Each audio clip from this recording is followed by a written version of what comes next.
के मन में काफ़ी अलग अलग सवाल है। मैं ऐसे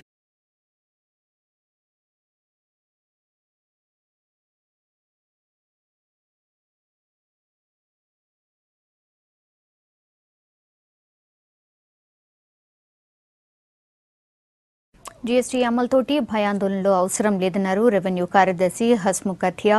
ఎప్పటికప్పుడు ట్యాక్స్ కట్టే వాళ్లకు లాభం జరుగుతుందన్నారు. GST పన్నుల విధానం అమలు తీరు అంతా పారదర్శకంగా ఉంటుందన్నారు. రూమర్స్ నమ్మొద్దని వ్యాపారులకు సూచించారు. వ్యాపారానికి అవసరమైన సాఫ్ట్వేర్ను ఉచితంగానే ఇస్తామన్నారు హస్ముఖథియా.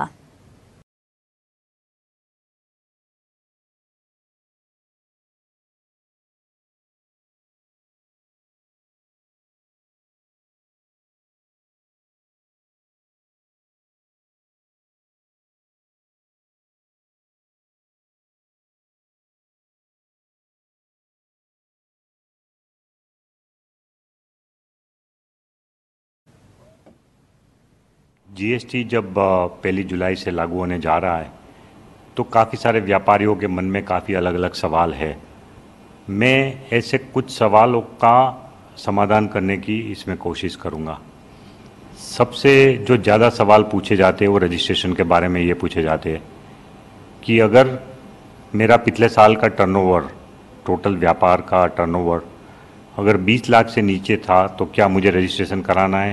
सवाल है, जवाब है नहीं, आपको रजिस्ट्रेशन नहीं कराना है।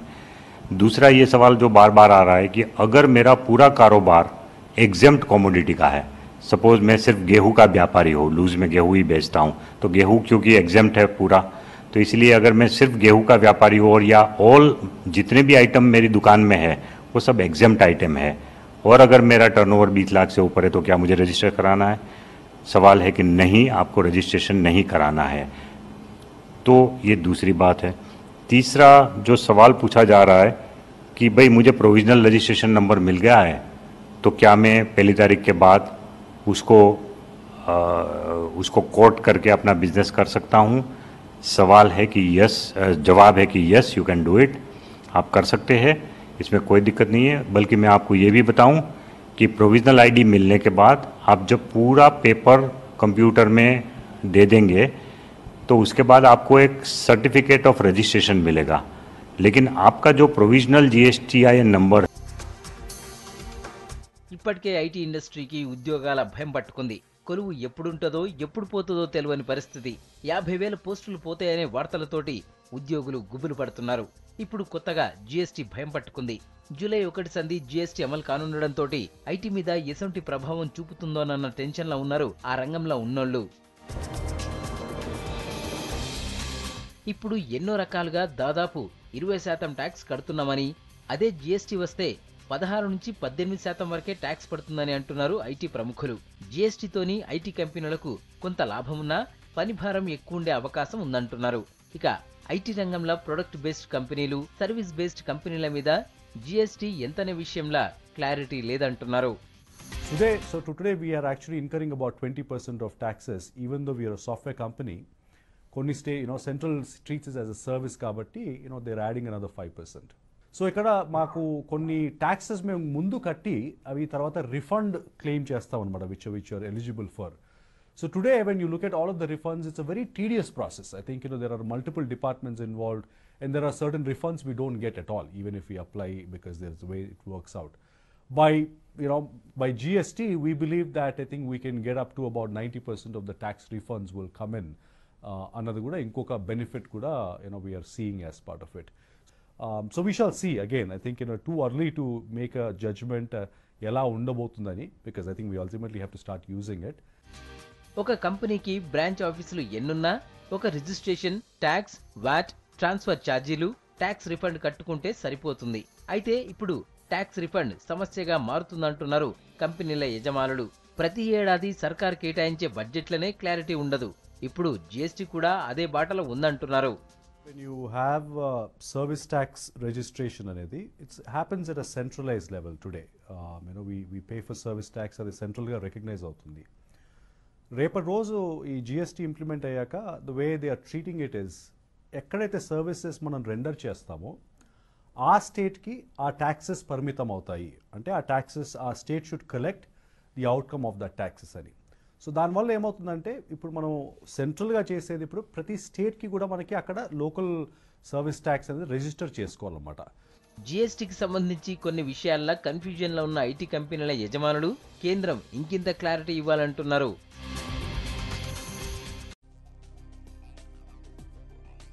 బియ్యం 4-5 నెలలకోసారి రేటు మారుతూనే ఉంటుంది. మార్కెట్ల గిట్టుబాటు కాలేదని రైతులు బాధపడుతూ ఉంటే హోల్సేల్, రిటైల్లో మాత్రం ధరలు మండిపోతూ ఉంటాయి. ఇంకా పప్పుల రేట్లు ఒకసారి కేజీ 100 లోపు ఉంటే ఇంకోసారి కొండేకి కూర్చునే పరిస్థితి.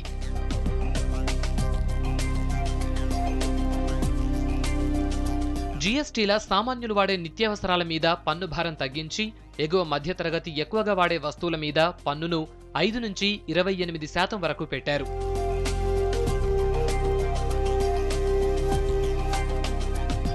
తాజా కూరగాయలు, పండ్లు, బియ్యం, పప్పులు, ఉప్పు, మాంసం, చికెన్, గుడ్లు, పాలు, టూత్ పౌడర్, విడి నూనెల మీద ఇప్పుడు 5 నుంచి 8% పన్నుంది.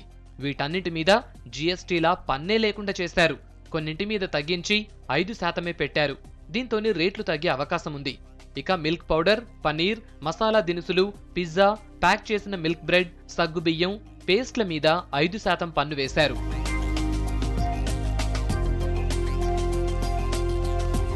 అయితే ఏవో కొన్ని వస్తువుల మీద పన్ను తగ్గించి అన్ని నిత్యావసరాల్ని సామాన్యులకు అందుబాటులోకి తెచ్చేసినట్లు చెప్పుకోవటం సరికాదంటున్నారు వ్యాపారులు. అన్నింటి మీద పన్ను పెంచి వ్యవసాయ ఉత్పత్తుల మీదే పన్ను లేకుండా చేయటం వల్ల పెద్దగా మార్పే ఉండదని చెబుతున్నారు.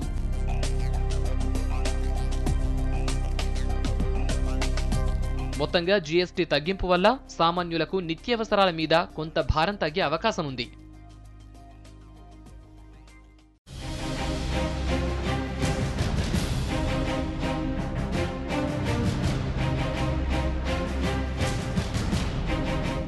మిగిలిన రంగాల మీద జీఎస్టీ ప్రభావం కొద్దిగా ఎక్కువగానే ఉన్న ఆర్టీసీ ఏసీ బస్సులు, ప్రైవేట్ ఏసీ క్యాబుల మీద మాత్రం జీఎస్టీతోని భారం తగ్గనుంది. కేంద్రం విధించనున్న జీఎస్టీ పరిధిలకు ఆర్టీసీలున్న ఏసీ బస్సులు రానున్నాయి. అట్లనే ప్రైవేట్ ఏసీ క్యాబులు కూడా దీని పరిధిలోకి వస్తాయి. ఇన్ని రోజుల సంధి వీటి మీదున్న 6% పన్ను జీఎస్టీ అమలుతో 5%కి తగ్గనుంది. దీంతో ఏసీ బస్సులలో ప్రయాణం చేసేవాళ్లు పెరిగే అవకాశం ఉన్నదని ఆర్టీసీ సిబ్బంది అంటున్నారు. ఏసీ బస్సుల్లో ప్రయాణం కోసం రిజర్వేషన్లు పోర్టళ్ల ద్వారా ముందస్తు రిజర్వేషన్ చేసుకున్న ప్రయాణికులకు ఇప్పుడున్న 6% నుంచి 5% సేవా పన్ను తగ్గే అవకాశం ఉన్నట్టుగా చెప్పబడుతుంది.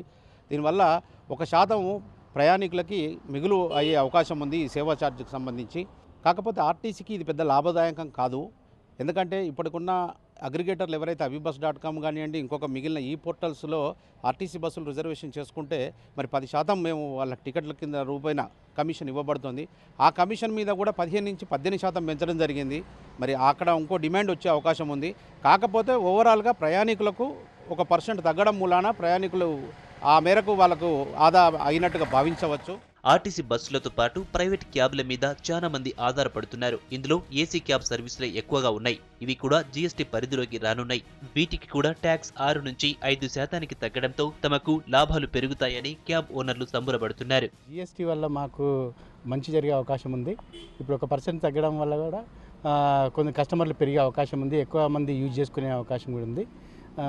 అలాగే మాకు కూడా ఈ జిఎస్టీ ద్వారా ఎక్కువ సంపాదించుకునే అవకాశం కూడా ఉంది. ఎక్కువ మంది బుక్ చేసుకుంటారు కాబట్టి. ఇంతకుముందు 6% ఉండేనండి, ఇప్పుడు దానికి 5% గవర్నమెంట్ తగ్గించింది కాబట్టి దానివల్ల ఏంటంటే కొంచెం మంది ఎక్కువ మంది యూజ్ చేసుకోవడానికి కూడా అవకాశం ఉన్నది. దానివల్ల మాకు కూడా కొంచెం ఉపయోగం ఉంటుంది కాబట్టి ఎక్కువ మంది బుక్ చేసుకుంటారు. జీఎస్టీ ప్రభావంతో ఏసీ బస్సులు, ఏసీ క్యాబ్లకు పన్ను తగ్గుడు మంచిదేనంటున్నారు ప్రయాణికులు. అట్లనే ఛార్జీలు కూడా తగ్గితే ఇంకింత మంచిగుండేదని అభిప్రాయపడుతున్నారు.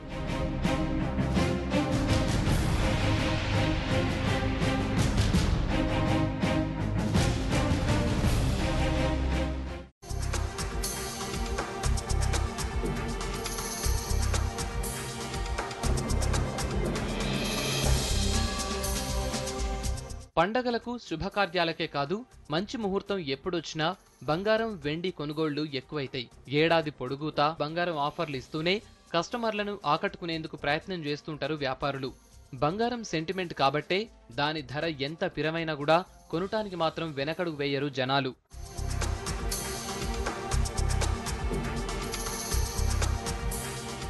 పసిడి రేట్లు ఎక్కువ తక్కువలున్నా సేల్స్ మీద ఆ ప్రభావం ఉందంటున్నారు వ్యాపారులు. ఇప్పుడు మార్కెట్ల 24 క్యారెట్స్ గోల్డ్ మీద ఇంపోర్ట్ డ్యూటీ 1%, వ్యాట్ 1% వేస్తున్నారు. 22 క్యారెట్స్ ఆర్నమెంట్ గోల్డ్ మీద import duty 1%, VAT 1%, making charge, stone ఛార్జీలు కలిసి ఉంటాయి. కానీ జీఎస్టీ అమలైతే ఇప్పుడు ఈ ట్యాక్స్లతో పాటు 3% అదనంగా పన్ను వసూలు ఉంటదంటున్నారు వ్యాపారులు. 1% వ్యాట్ అనేది కస్టమర్ దగ్గర మనం వసూలు చేయడం జరుగుతుంది. ఇప్పుడున్న సినారియోలో కస్టమర్ ఖచ్చితంగా బేర్ చేయాలి, దాన్ని కట్టాలి 3% అనేది. ఇప్పుడు 1% వ్యాట్ ప్లేస్లో 3% ట్యాక్స్ అనేది కస్టమర్ ఖచ్చితంగా పే చేయాల్సిన పరిస్థితి ఇప్పుడు ఉన్నది. అంటే కస్టమర్లు జ్యువెలరీ మీద 3% పే చేస్తారా అంటే కొంచెం టిపికలే. ఎందుకంటే 1%కి చాలామంది 1 లక్ష రూపాయలు కొంటే 1000 రూపాయలు ట్యాక్స్ కట్టాలంటే చాలామంది ఆలోచించే పరిస్థితి, ముఖ్యంగా మిడిల్ క్లాస్ ఫ్యామిలీస్. అలాంటి మిడిల్ క్లాస్ ఫ్యామిలీస్ కార్డు ఇచ్చుకున్నా, క్యాష్ ఇచ్చుకున్నా, చెక్ ఇచ్చుకున్నా 1,03,000 ట్యాక్స్ కట్టాలి అంటే కొంచెం ఇబ్బందికరమైన పరిస్థితి జ్యువెలరీ ఫీల్డ్లో కనబడుతుంది. ఏదేమన్నా కానీ జిఎస్టీ వచ్చిన తర్వాత ఇప్పుడున్న ఛార్జెస్ కానీ బంగారం ధరలు కానీ 1 or 2% పెరిగేదానికి ఛాన్స్ ఎక్కువ ఉంది. అప్పట్లో వెండితోని కేవలం పూజ సామాన్లు మాత్రమే ఉండేటి. ఇప్పుడు నగల నుంచి అలంకరించుకునే వస్తువులు, ఇంట్లకు కూడా వస్తువులు చేపించుకునే వరకు వెండికి కూడా గిరాకీ ఎక్కువైంది. ఇప్పుడు 1 కిలో వెండి 40,500 ఉంది. జీఎస్టీ అమలైతే 1 కిలో వెండి 3,000 దాకా పెరుగుతుందని చెప్పుకుంటున్నారు. రాను రాను బంగారంతోని వెండి కూడా పోటీ పడతదంటున్నారు.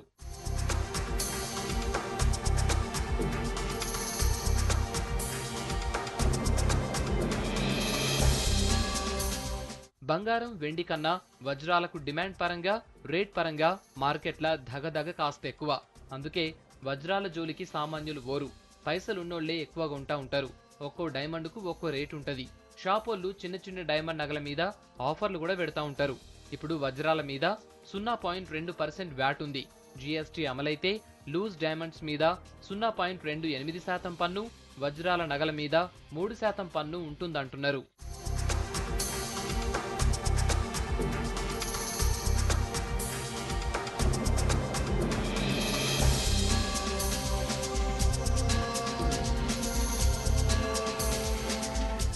అదే ప్లాటినానికి కూడా డిమాండ్ ఎక్కువనే ఉంటది.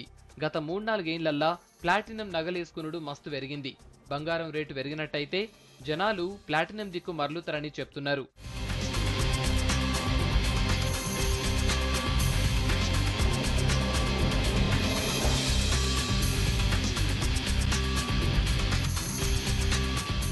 జీఎస్టీ అమలైతే బంగారం, వజ్రాలు కొనేటోళ్లు తగ్గుతారంటున్నారు వ్యాపారులు. అప్పుడు ఎన్ని డిస్కౌంట్లు, ఆఫర్లు పెట్టినా లాభం ఉండదంటున్నారు. ప్రస్తుతం 1 లక్ష రూపాయల బంగారం కొంటే 1000 రూపాయల ట్యాక్స్ కడుతున్నారు. జీఎస్టీ అమలైతే 3,000 వరకు ట్యాక్స్ కట్టాల్సి ఉంటది. బంగారం బిల్లింగ్ మీద కూడా కేంద్రం నుంచి ఇంకింత సమాచారం రావాలంటున్నారు వ్యాపారులు.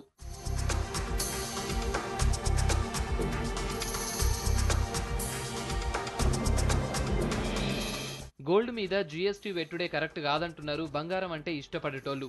బంగారం రేట్ ఎప్పుడు పెరుగుతూనే ఉంటుందని జీఎస్టీలకు తీసుకొచ్చి దాన్ని అమాంతం పెంచుడు సరికాదంటున్నారు. ఇప్పటికే అది కాస్ట్లీ ఆర్నమెంట్ మెటల్, సో మళ్ళీ ఎక్స్ట్రా ట్యాక్సెస్ ఇవన్నీ అంటే మనకి చాలా బర్డెన్ అయిపోతుంది. నెక్స్ట్ ఫ్యూచర్ జనరేషన్స్ కూడా వాళ్ళు తీసుకొని మనం సేవింగ్స్ పెట్టుకోవాలన్నా కానీ ప్రాబ్లం అవుతుంది. బంగారం, వెండి, వజ్రాల మీద 3% ట్యాక్స్ చాలా తక్కువ అంటున్నారు విశ్లేషకులు. మొదట్లో జనాలకు కొంత కష్టంగా ఉన్నప్పటికీ ముంగట ఇంపోర్ట్ డ్యూటీ తగ్గితే వినియోగదారులు లాభపడతారని అంటున్నారు. అంటే ఒకటైతే ట్యాక్స్ పరంగా కొద్దిగా హయ్యర్ సైడ్ 1% to 3% పెరిగే అవకాశాలు ఉన్నాయి జీఎస్టీ వల్ల. అది కస్టమర్కి ఎఫెక్ట్. ఈ కస్టమ్ డ్యూటీ పైన కూడా ఏదైనా భవిష్యత్తులో, ఇప్పుడు కాకుండా భవిష్యత్తులో మేబీ 1-2 సంవత్సరాలు అయినా ఏదైనా నిర్ణయం తీసుకొని రీజనబుల్ ఇంపోర్ట్ డ్యూటీ పెడితే మంచిదని నేను అనుకుంటున్నాను. ఎందుకంటే 4% is more than sufficient, or 6% maximum పెడితే సరిపోతుంది. 10% is too heavy for precious metal. ఎక్కువ ఉండడం వల్ల ఏమవుతుందంటే people are tempted. Normal common man కూడా డిక్లేర్ చేయకుండా స్మగుల్ చేసే ప్రయత్నం చేస్తున్నాడు. సో ఇవన్నీ కూడా మనం డ్యూటీ తగ్గాల్సిందే. మరి ఇప్పుడు ఇమీడియట్గా తగ్గకపోవచ్చు. ఈ జీఎస్టీ ఇంప్లిమెంటేషన్ వీటిలో ఉన్నారు కాబట్టి ఇమీడియట్గా జరగదు. కానీ మేమే రానున్న 1-2 సంవత్సరాల్లో ఇంపోర్ట్ డ్యూటీ తగ్గిస్తే మంచిదని నేను అనుకుంటున్నాను. సో బట్ ఇప్పుడు వచ్చిన రేట్స్ మాత్రం స్వాగతించవచ్చండి. ఈ రేట్ 3% అనేది తప్పకుండా స్వాగతించే రేటే. ఎంతో విలువైన బంగారం, వెండి, వజ్రాల అమ్మకాల మీద జీఎస్టీ ప్రభావం ఎట్లుంది అనే ఊహాగానాలు అంతటా వినిపిస్తున్నాయి.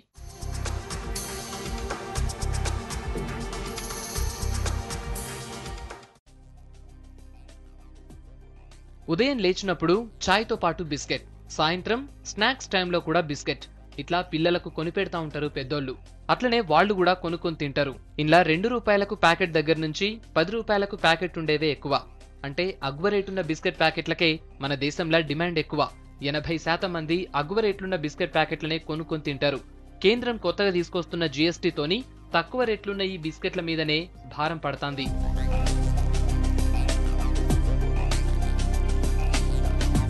హైదరాబాద్లో చాలా బిస్కెట్ కంపెనీలున్నాయి. అగ్వ రేటుండే బిస్కెట్లను తయారు చేసి పక్క రాష్ట్రాలకు కూడా ఎక్స్పోర్ట్ చేస్తారు. గుజరాత్ కూడా హైదరాబాద్లో తయారైన బిస్కెట్లు ఎక్స్పోర్ట్ అవుతాయి.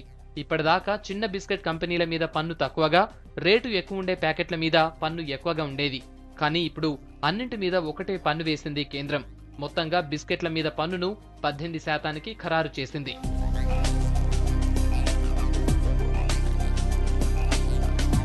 ప్యాకెట్ ధర 2 రూపాయల నుంచి 25 రూపాయల దాకుండే బిస్కెట్లకు డిమాండ్ ఎక్కువ ఉంటది. ఇప్పుడు కిలో 100 రూపాయల లోపున్న బిస్కెట్ల మీద రాష్ట్రాన్ని బట్టి 4.5% నుంచి 14.5% దాకా వ్యాట్ పడుతుంది. పేదలు తినే బిస్కెట్లు కాబట్టి దీని మీద ఎక్సైజ్ సుంకం కూడా లేదు. అదే కిలోకు 100 రూపాయల పైన పలికే బిస్కెట్ల మీద 6% నుంచి 14.5% వరకు వ్యాట్ ఉంది. ఇక 6% ఎక్సైజ్ డ్యూటీ దీనికి కలుపుకోవాలి. ఇక జూలై 1 నుంచి జీఎస్టీ అమలైతే ఇట్లా వేర్వేరుగా లేకుండా గంపగుత్తగా 18% పన్ను కట్టాల్సిందే. దీంతోని రేట్లు తక్కువ ఉండే బిస్కెట్ల మీద పన్ను భారం పెరుగుతోంది. జీఎస్టీ వల్ల బిస్కెట్ల పైన రేట్ మారడం జరిగింది. కాకపోతే 70%గా బిస్కెట్ ఇండస్ట్రీ అంతా చిన్నపిల్లలు లేకపోతే ఎకనామిక్ ప్రోడక్ట్ ఏదైతే ఉందో 2 రూపాయలు 3 రూపాయలు 5 రూపాయల ప్యాక్, ఆ ప్యాక్ పైన దీని జీఎస్టీ ప్రభావం చాలా భారంగా పడింది. గతంలో నాటికి ఈనాటికి సుమారు 8 to 10% రేట్ ట్యాక్స్ పెరిగేసరికి ఆ భారం కన్స్యూమర్స్కి నిజంగా భారంగానే ఉంటుంది. చిన్న ప్రొడక్ట్స్ ఏవైతే ఉన్నాయో, పొద్దున్న లేస్తే పిల్లలు తింటారు, లేకపోతే స్కూల్కి వెళ్ళి కాలేజ్కి వెళ్ళే పిల్లలు కూడా ఇంట్లో రెడీ కాకపోతే తింటారు. సో వాటిపైన మాత్రం తప్పకుండా అదనపు భారం పడింది. అట్లీస్ట్ 5 to 8% భారం పడింది. జీఎస్టీ రేట్లు ఖరారుతోని పెద్ద బిస్కెట్ కంపెనీలకు 4 నుంచి 5% దాకా పన్ను తగ్గుతుంది. అదే చిన్న కంపెనీలకు 10% పైన పన్ను భారం పెరుగుతుంది. దీంతోని 2 రూపాయల నుంచి 5 రూపాయల లోపు బిస్కెట్లు తయారు చేసే కంపెనీలు కనుమరుగవుతాయంటున్నారు వాటి తయారీదారులు. ఇట్లాంటి విధానాల వల్ల సామాన్యులకు నష్టం జరుగుతుందంటున్నారు. కాకపోతే ప్యాకెడ్ బ్రాండ్ ఏదైతుంది, బ్రిటానియా వస్తుంది, మాంగనీస్ వస్తుంది, మోడర్న్ వస్తుంది, పార్లే వస్తుంది, ఇలాంటి కొన్ని కంపెనీలు ఏవైతే వస్తాయో వాటిపైన ఫోకస్. సామాన్యుడికి అందుబాటులోనే లేదు. ఇంకా బిస్కెట్స్ పైన మాత్రం 8% 10% అధిక భారం పడింది. ప్రీవియస్లీ బిస్కెట్కి వచ్చి వ్యాట్ వచ్చేసి 14.5% అండి. అండ్ ఎక్సైజ్ డ్యూటీ అనేది కూడా ఉండే మొదలు. అది అన్ని కేటగిరీస్కి కాదు, only 100 rupees above per KG ఉన్నదానికే ఎక్సైజ్ డ్యూటీ వర్తిస్తుంది. ఇప్పుడు after GST taxation would be 18%. So 18% అవడంతో పాటు చీప్ కేటగిరీ ఉన్న biscuit like glucose biscuit, Marie biscuit, ఇవన్నీ 100 రూపీస్ బిలో ఉండే దానికి ఇప్పుడు పర్సంటేజ్ పెరిగినట్టే, ఆల్మోస్ట్ 3.5% ట్యాక్స్ పెరిగినట్టే. సామాన్యులు మధ్యతరగతి ఎక్కువగా కొనుక్కునే బిస్కెట్ల మీద పన్నులు పెంచడం కరెక్ట్ కాదంటున్నారు జనం. అందరికీ అందుబాటులో ఉండేలాగా రేట్లు తగ్గించాలి కానీ పెంచొద్దంటున్నారు.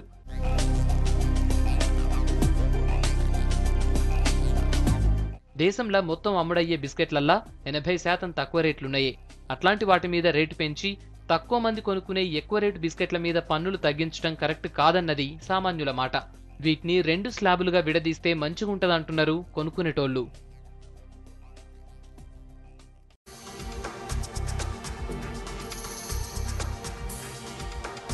ఇంతకుముందు పెళ్లిళ్లకు పేరెంటాలకు పోతే కాస్మెటిక్స్ వాడేవాళ్లు. ఇప్పుడు ట్రెండ్ మారిపోయింది. కాస్మెటిక్స్ కొనడం నిత్యావసరాలలో భాగంగా మారింది. ప్రతి నెల షాంపూలు, నూనెలు, ఫేస్ క్రీమ్లు, పర్ఫ్యూమ్లు, కండిషనర్లు లాంటి వాటి కోసం నెలకు 500 నుంచి బ్రాండ్ను బట్టి 1000 రూపాయల దాకా ఖర్చు చేస్తూ ఉంటారు. అందుకే కాస్మెటిక్ మార్కెట్ రేట్లు కూడా ఎక్కువనే ఉంటాయి. తయారీ నుంచి కస్టమర్ చేతికి వచ్చే వరకు ప్రోడక్ట్ రేట్ 40% పెరుగుతుంది. ఎంత రేటున్నా డిమాండ్ మాత్రం అట్లనే ఉంటది.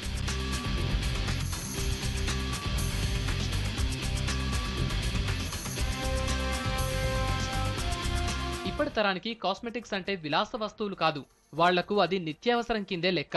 ఇప్పుడు జీఎస్టీలా కాస్మెటిక్స్ అన్ని రకాల మీద 28% పన్నేశారు. ఇట్లయితే భారం ఎక్కువవుతుందని కస్టమర్లు అంటా ఉంటే అసలు కాస్మెటిక్స్ మీద పన్ను తీరే గందరగోళంగా ఉంటుందంటున్నారు వ్యాపారులు. ఇప్పుడున్న పండగ టైంలా కొత్త స్టాక్ తీసుకోవాలా వద్దా అర్థం కావట్లేదని చెబుతున్నారు.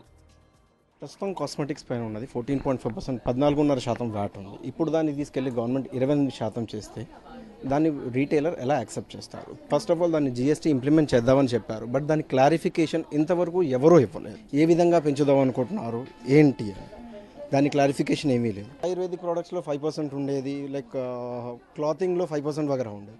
ఇప్పుడు దాన్ని తీసుకెళ్ళి 5%, 12%, 12%, 28%, కొన్నిట్లో 14%, 28%. ఇది చేస్తే రీటైలర్ బాగా దెబ్బతింటారు. దీని ఎఫెక్ట్ అయితే ఎలాగైనా ఉందండి, ఎందుకంటే ఇప్పుడు వచ్చేవన్నీ పండగ సీజన్లే.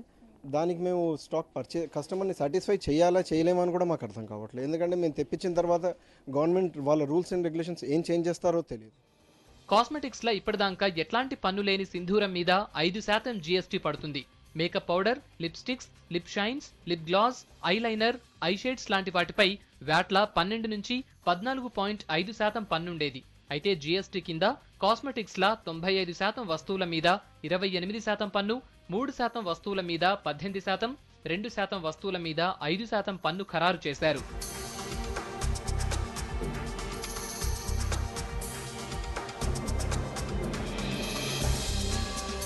రెగ్యులర్ కాస్మెటిక్స్ తోని పోటీ పడుతున్న ఆయుర్వేద కాస్మెటిక్స్ మీద కూడా 18 నుంచి 28% GST వేశారు.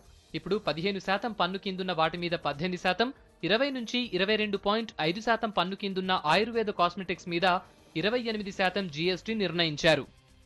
These products have been processed and standardized and packaged and sold. So the principle of that is the same. So definitely they should get a lower incidence of taxation than what I think the government is trying to do.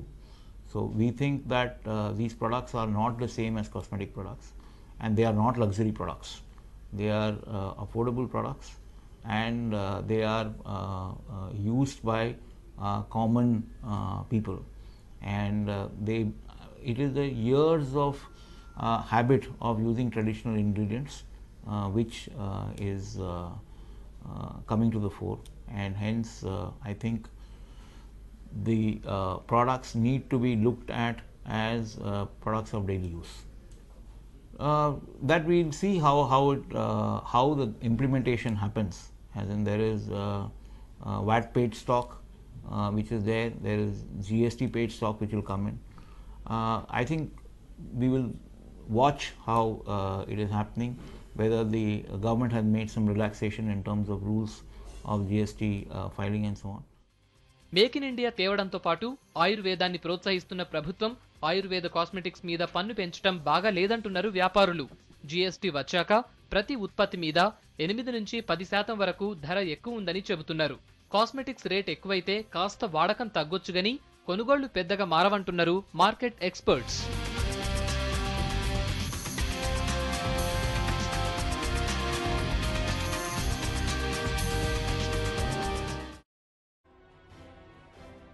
రాష్ట్రంలో వానాకాలం పంటల season మొదలైంది. వానలు పడడంతో ఎరువుల కొనుగోళ్లు కూడా ఊపందుకున్నాయి. ఇప్పుడు ఎరువుల మీద 5%, పురుగు మందుల మీద 12% పన్నులున్నాయి. GST అమల్లోకి వస్తే ఎరువుల మీద 12%, పురుగు మందుల మీద 18% పన్ను పడుతుంది. దీంతో ఎరువుల మీద 7%, పురుగు మందుల మీద 6% రేట్లు పెరుగుతాయి.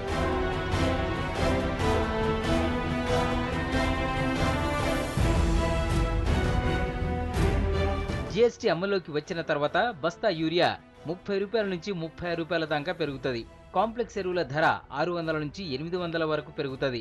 పురుగు మందుల రేట్లు పెరగడంతో వాణిజ్య పంటలతో పాటు వరి సాగు ఖర్చు ఎకరానికి 3000 నుంచి 4000 దాకా పెరిగే అవకాశం ఉంది.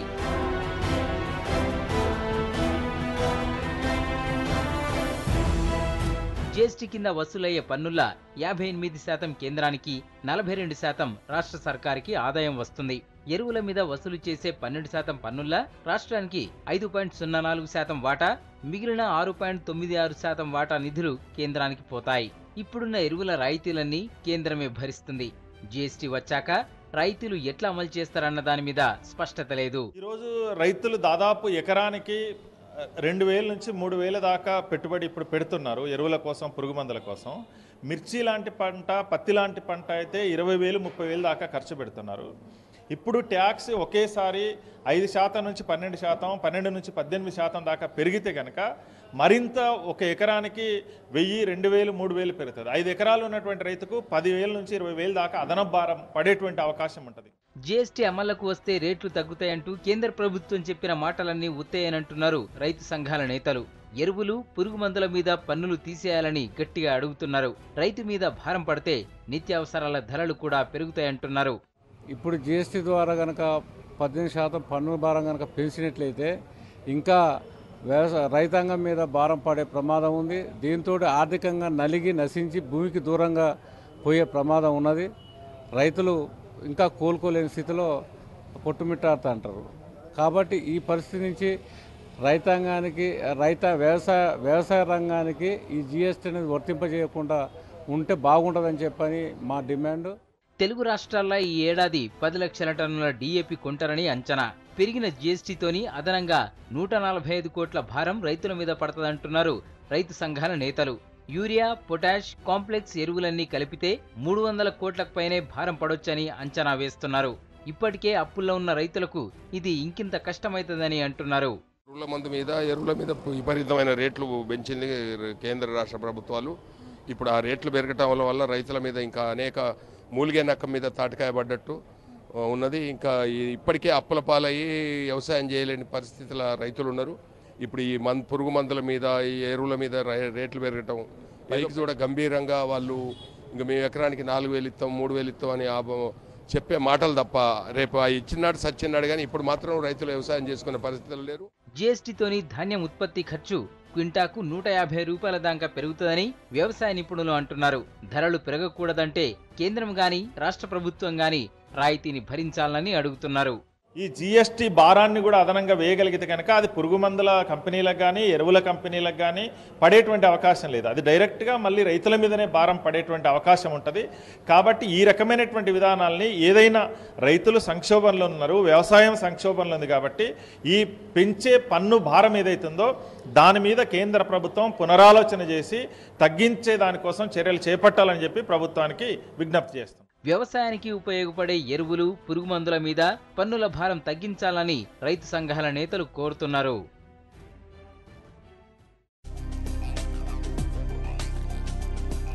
ఖరీఫ్ సీజన్ మొదలవడంతోని ఎరువుల కొనుగోళ్లు జోరందుకున్నాయి. జూలై నుంచి జీఎస్టీ అమల్లోకి వస్తున్నందున ఒకవేళ పాత ధరలకి ఎరువులు అమ్మాలంటే తమతో కాదని ఇప్పటికే కేంద్రానికి చెప్పాయి ఎరువుల కంపెనీలు. దీంతోని ఎరువుల మీద 5%, పురుగుల మందుల మీదున్న 12% పన్నును భారీగా పెంచింది.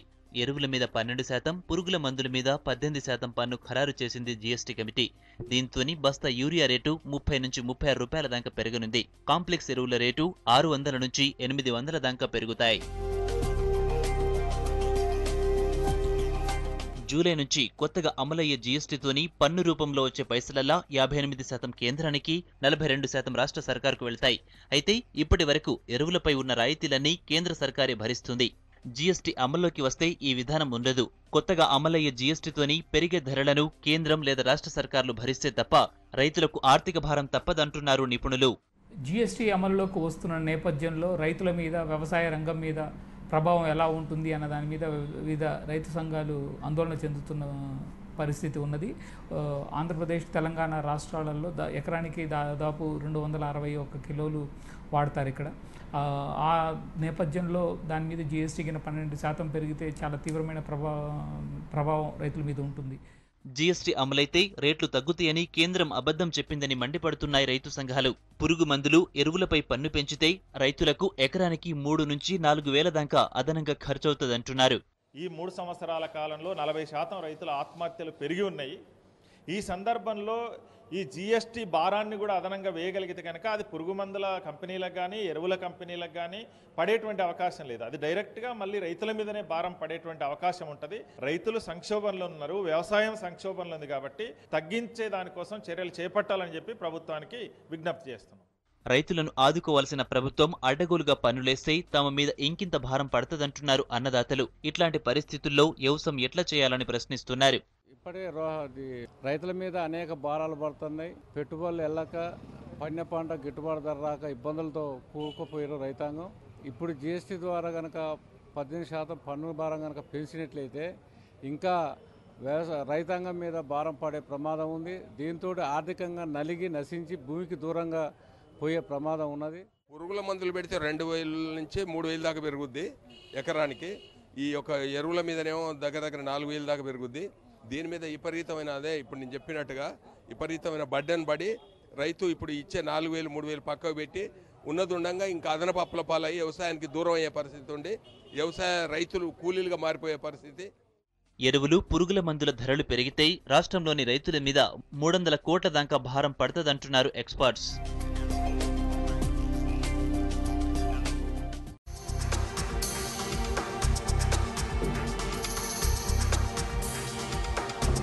రేపటి నుంచి జీఎస్టీ అమలు కానుంది. మిగిలిన రంగాల మీద దీని ప్రభావం పడ్డట్టే మెడికల్ హెల్త్ రంగం మీద కూడా పడుతోంది. రోగాన్ని బట్టి వాడే మందుల లెక్కనే ఒక్కో మందుకు ఒక్కో రకంగా జీఎస్టీ అమలు కానుంది. హార్మోన్లు, ఐరన్ టాబ్లెట్ల మీద ట్యాక్స్ లేదు. ఇన్సులిన్ మీద 5% ట్యాక్స్ పడుతోంది. బీపీ, షుగర్ లాంటి జబ్బులకు వాడే మందులకు 5 నుంచి 18% వరకు, మిగిలిన మెడిసిన్ మీద 5 నుంచి 12% వరకు ట్యాక్స్ పడనుంది. ఇది రోగుల మీద తీవ్ర ప్రభావం చూపించబోతోంది. కొత్త రూల్స్ మీద వ్యాపారులు కూడా అసంతృప్తిగానే ఉన్నారు. జీఎస్టీ ప్రభావం అనేది మెడికల్ షాప్స్ మీద, మెడిసిన్ మీద చాలా ప్రభావం కలుగుతున్నది. ఎందుకంటే సిన్స్ ఒక నెల రోజుల నుంచి ఏ డిస్ట్రిబ్యూటర్ కూడా సరిగా స్టాక్స్ తెప్పేయట్లేదు. జూలై 1 నుంచి ఈ జీఎస్టీ ఇంప్లిమెంటేషన్ కాబోతుంది. కావున దాంతో కొన్ని రేట్స్ పెరిగే అవకాశం మాత్రం ఉన్నది. 100% దీనివల్ల కొంత రేట్స్ కూడా పెరిగే అవకాశం ఉన్నది. ట్రీట్మెంట్ కోసం దవాఖానలకు పోయేటోళ్లకు మందులు ఇయాల్సి ఉంటుంది. వీటి మీద కూడా జీఎస్టీ ఎఫెక్ట్ ఉండడంతో చికిత్స మీద భారం ఖాయంగా కనిపిస్తోంది. ఈ ప్రభావంతో మెడికల్ టెస్టులు, చికిత్స ఛార్జీలు పెరిగే అవకాశం ఉంది. దవాఖానలల్ల చికిత్సకు వాడే పరికరాల ఖర్చు కూడా పెరగనుంది. ఈ మొత్తాన్ని ఏదో ఒక రూపంలో పేషెంట్ల దగ్గర నుంచి హాస్పిటళ్లు వసూలు చేసే ఛాన్స్ ఉంది. ఈయే కాక నీడిల్, సిరంజితో పాటు రకరకాల డ్రగ్స్ మీద ట్యాక్స్ కొద్ది మొత్తంలో పెరుగుతుంది. ఈ భారం కూడా పేషెంట్ల మీదనే పడుతుందని డాక్టర్లు చెప్తున్నారు. దాని మీద జిఎస్టీ ఎఫెక్ట్ తప్పకుండా ఉండబోతుంది. డే టు డే నీడ్స్ ఉంటాయి హాస్పిటల్లో. Needles, disposable syringes, dressing material, cotton కావచ్చు, బ్యాండేజెస్ కావచ్చు, సర్జీ ప్యాడ్స్ అని అంటాము, డిస్పోజబుల్ ఐటమ్స్ ఉంటాయి. ఇవే కాకుండా ప్లాస్టర్స్ ఉంటాయి. ఆ ప్లాస్టర్స్లో థిన్ వెరైటీ పేపరీ ప్లాస్టర్స్ అంటాము, అడిసివ్ ప్లాస్టర్స్ అంటాము. ఇవన్నీ కూడా మనకు డైలీ గూడ్స్ కింద మనకు యూజ్ అవుతాయి. ఇప్పుడు ఏవైతే వ్యాట్ ప్రకారంగా 4 నుంచి 5% ఉందో అది హైక్ జరగబోతుంది. వాటి రేట్లను కలుపుకొని మనము పేషెంట్లకు బిల్ చేయాల్సిన అవసరం వస్తుంది. దీని ఇంపాక్ట్ తప్పకుండా సమాజం మీద ఉంటుంది. ఓ దిక్కు పేషెంట్ల మీద భారం ఖాయంగా కనిపిస్తుంటే, ఇంకో దిక్కు కొన్ని ఫార్మా కంపెనీలు స్టాక్ మార్కెట్లకు పంపుతలేవని కొందరు అంటున్నారు. జీఎస్టీ ఎఫెక్టుతో రేట్లు పెంచి లాభం పొందాలన్నదే కంపెనీ ఆలోచనగా తెలుస్తుంది.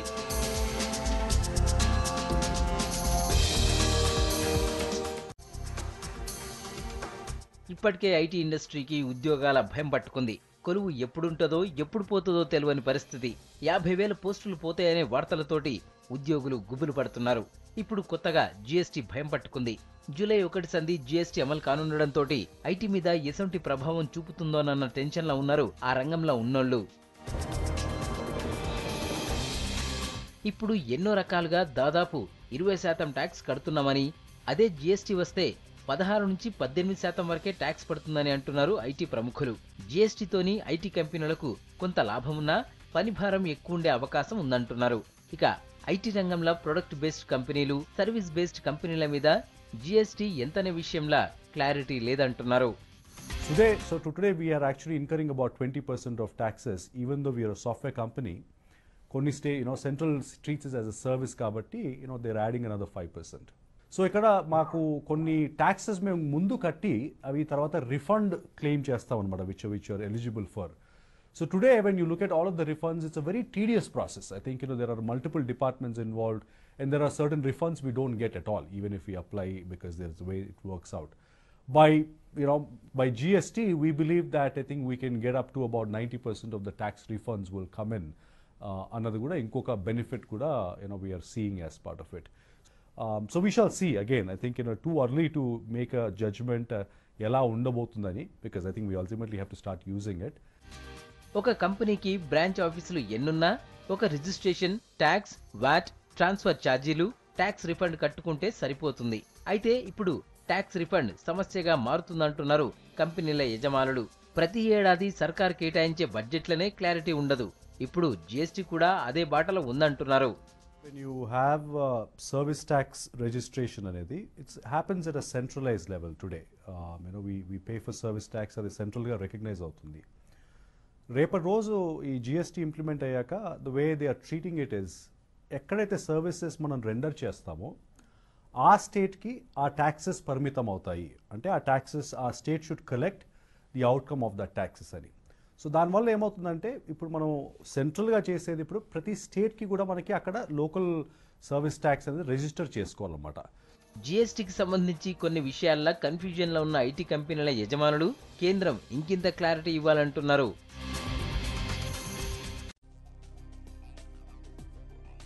బియ్యం 4-5 నెలలకోసారి రేటు మారుతూనే ఉంటుంది. మార్కెట్ల గిట్టుబాటు కాలేదని రైతులు బాధపడుతూ ఉంటే హోల్సేల్, రిటైల్లో మాత్రం ధరలు మండిపోతూ ఉంటాయి. ఇంకా పప్పుల రేట్లు ఒకసారి కేజీ 100 లోపు ఉంటే ఇంకోసారి కొండేకి కూర్చునే పరిస్థితి.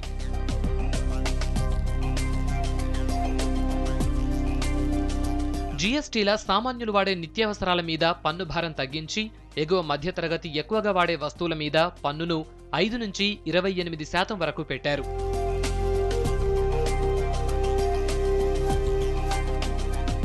తాజా కూరగాయలు, పండ్లు, బియ్యం, పప్పులు, ఉప్పు, మాంసం, చికెన్, గుడ్లు, పాలు, టూత్ పౌడర్, విడి నూనెల మీద ఇప్పుడు 5 నుంచి 8% పన్నుంది.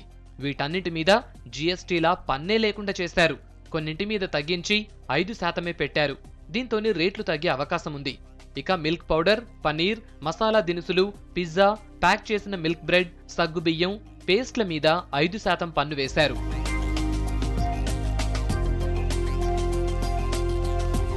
అయితే ఏవో కొన్ని వస్తువుల మీద పన్ను తగ్గించి అన్ని నిత్యావసరాల్ని సామాన్యులకు అందుబాటులోకి తెచ్చేసినట్లు చెప్పుకోవటం సరికాదంటున్నారు వ్యాపారులు.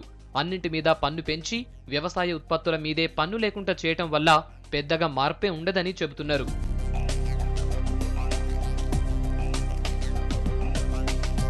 మొత్తంగా జీఎస్టీ తగ్గింపు వల్ల సామాన్యులకు నిత్యావసరాల మీద కొంత భారం తగ్గే అవకాశం ఉంది.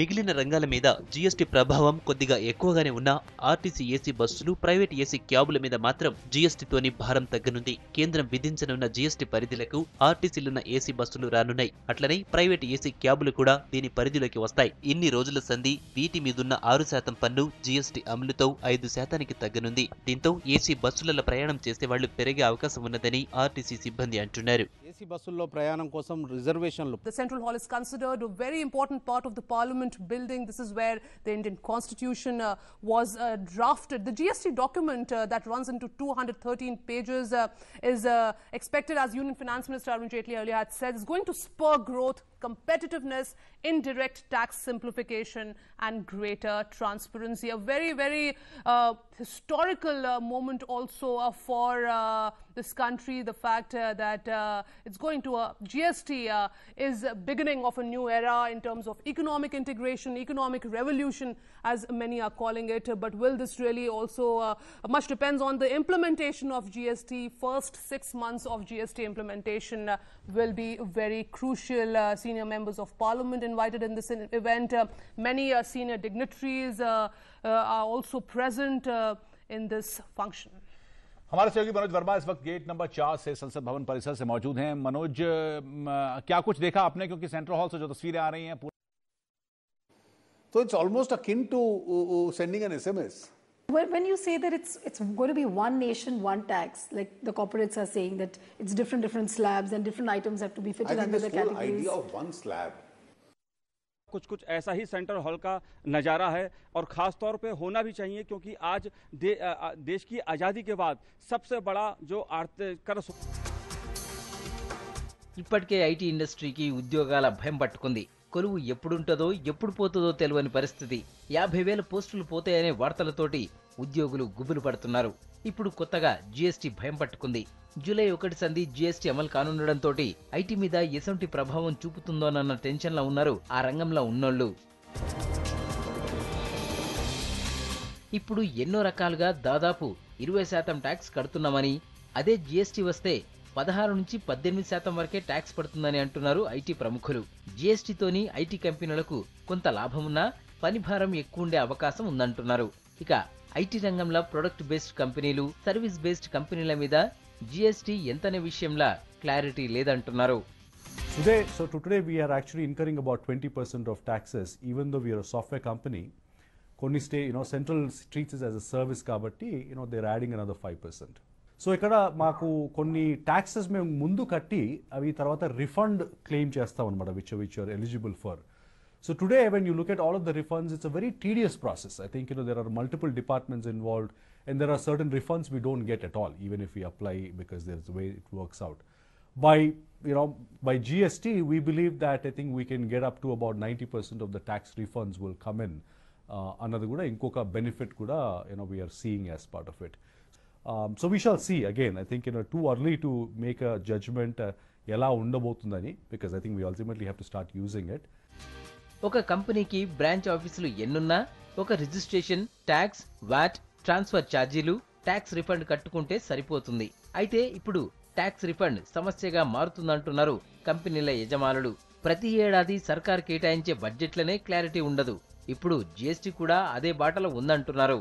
When you have service tax registration anedi, it happens at a centralized level today. We pay for service tax, అది central గా recognize అవుతుంది. రేపటి రోజు ఈ జిఎస్టీ ఇంప్లిమెంట్ అయ్యాక the way they are treating it is, ఎక్కడైతే సర్వీసెస్ మనం render చేస్తామో ఆ స్టేట్కి ఆ ట్యాక్సెస్ పరిమితం అవుతాయి. అంటే ఆ ట్యాక్సెస్ ఆ state should collect the outcome of that taxes అని. సో దానివల్ల ఏమవుతుందంటే ఇప్పుడు మనం సెంట్రల్గా చేసేది ఇప్పుడు ప్రతి స్టేట్కి కూడా మనకి అక్కడ లోకల్ సర్వీస్ ట్యాక్స్ అనేది రిజిస్టర్ చేసుకోవాలన్నమాట. జీఎస్టీకి సంబంధించి కొన్ని విషయాల్లో కన్ఫ్యూజన్లో ఉన్న ఐటీ కంపెనీల యజమానులు కేంద్రం ఇంకింత క్లారిటీ ఇవ్వాలంటున్నారు.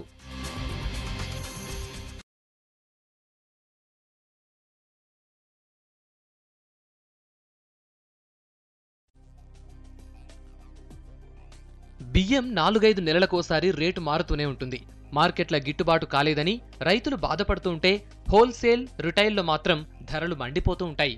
ఇంకా పప్పుల రేట్లు ఒకసారి కేజీ 100 లోపు ఉంటే ఇంకోసారి కొండేకి కూర్చునే పరిస్థితి.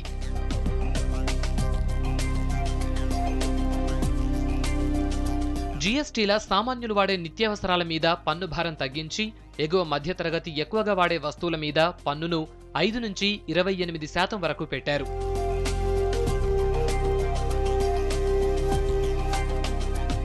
తాజా కూరగాయలు, పండ్లు, బియ్యం, పప్పులు, ఉప్పు, మాంసం, చికెన్, గుడ్లు, పాలు, టూత్ పౌడర్, విడి నూనెల మీద ఇప్పుడు 5 నుంచి 8% పన్నుంది. వీటన్నిటి మీద జీఎస్టీలా పన్నే లేకుండా చేశారు. కొన్నింటి మీద తగ్గించి 5% పెట్టారు. దీంతోని రేట్లు తగ్గే అవకాశం ఉంది. ఇక మిల్క్ పౌడర్, పనీర్, మసాలా దినుసులు, పిజ్జా, ప్యాక్ చేసిన మిల్క్ బ్రెడ్, సగ్గుబియ్యం, పేస్ట్ల మీద 5% పన్ను వేశారు.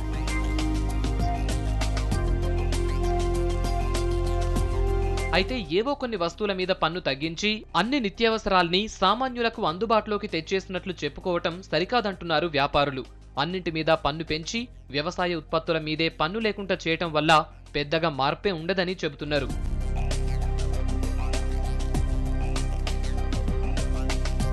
మొత్తంగా జీఎస్టీ తగ్గింపు వల్ల సామాన్యులకు నిత్యావసరాల మీద కొంత భారం తగ్గే అవకాశం ఉంది.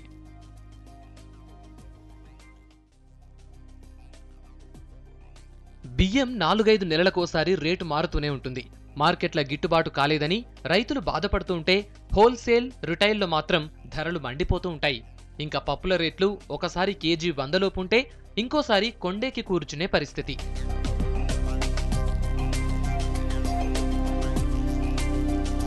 జీఎస్టీల సామాన్యులు వాడే నిత్యావసరాల మీద పన్ను భారం తగ్గించి ఎగువ మధ్యతరగతి ఎక్కువగా వాడే వస్తువుల మీద పన్నును 5 నుంచి 28% వరకు పెట్టారు.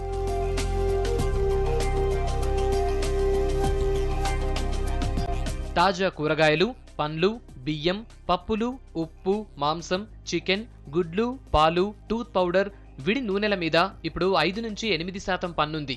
వీటన్నిటి మీద జీఎస్టీలా పన్నే లేకుండా చేశారు. కొన్నింటి మీద తగ్గించి 5% పెట్టారు. దీంతోని రేట్లు తగ్గే అవకాశం ఉంది. ఇక మిల్క్ పౌడర్, పనీర్, మసాలా దినుసులు, పిజ్జా, ప్యాక్ చేసిన మిల్క్ బ్రెడ్, సగ్గుబియ్యం, పేస్ట్ల మీద 5% పన్ను వేశారు.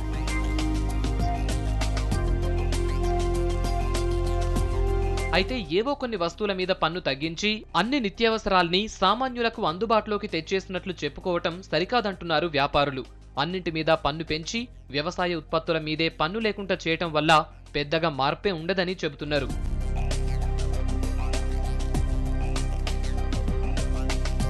మొత్తంగా జీఎస్టీ తగ్గింపు వల్ల సామాన్యులకు నిత్యావసరాల మీద కొంత భారం తగ్గే అవకాశం ఉంది.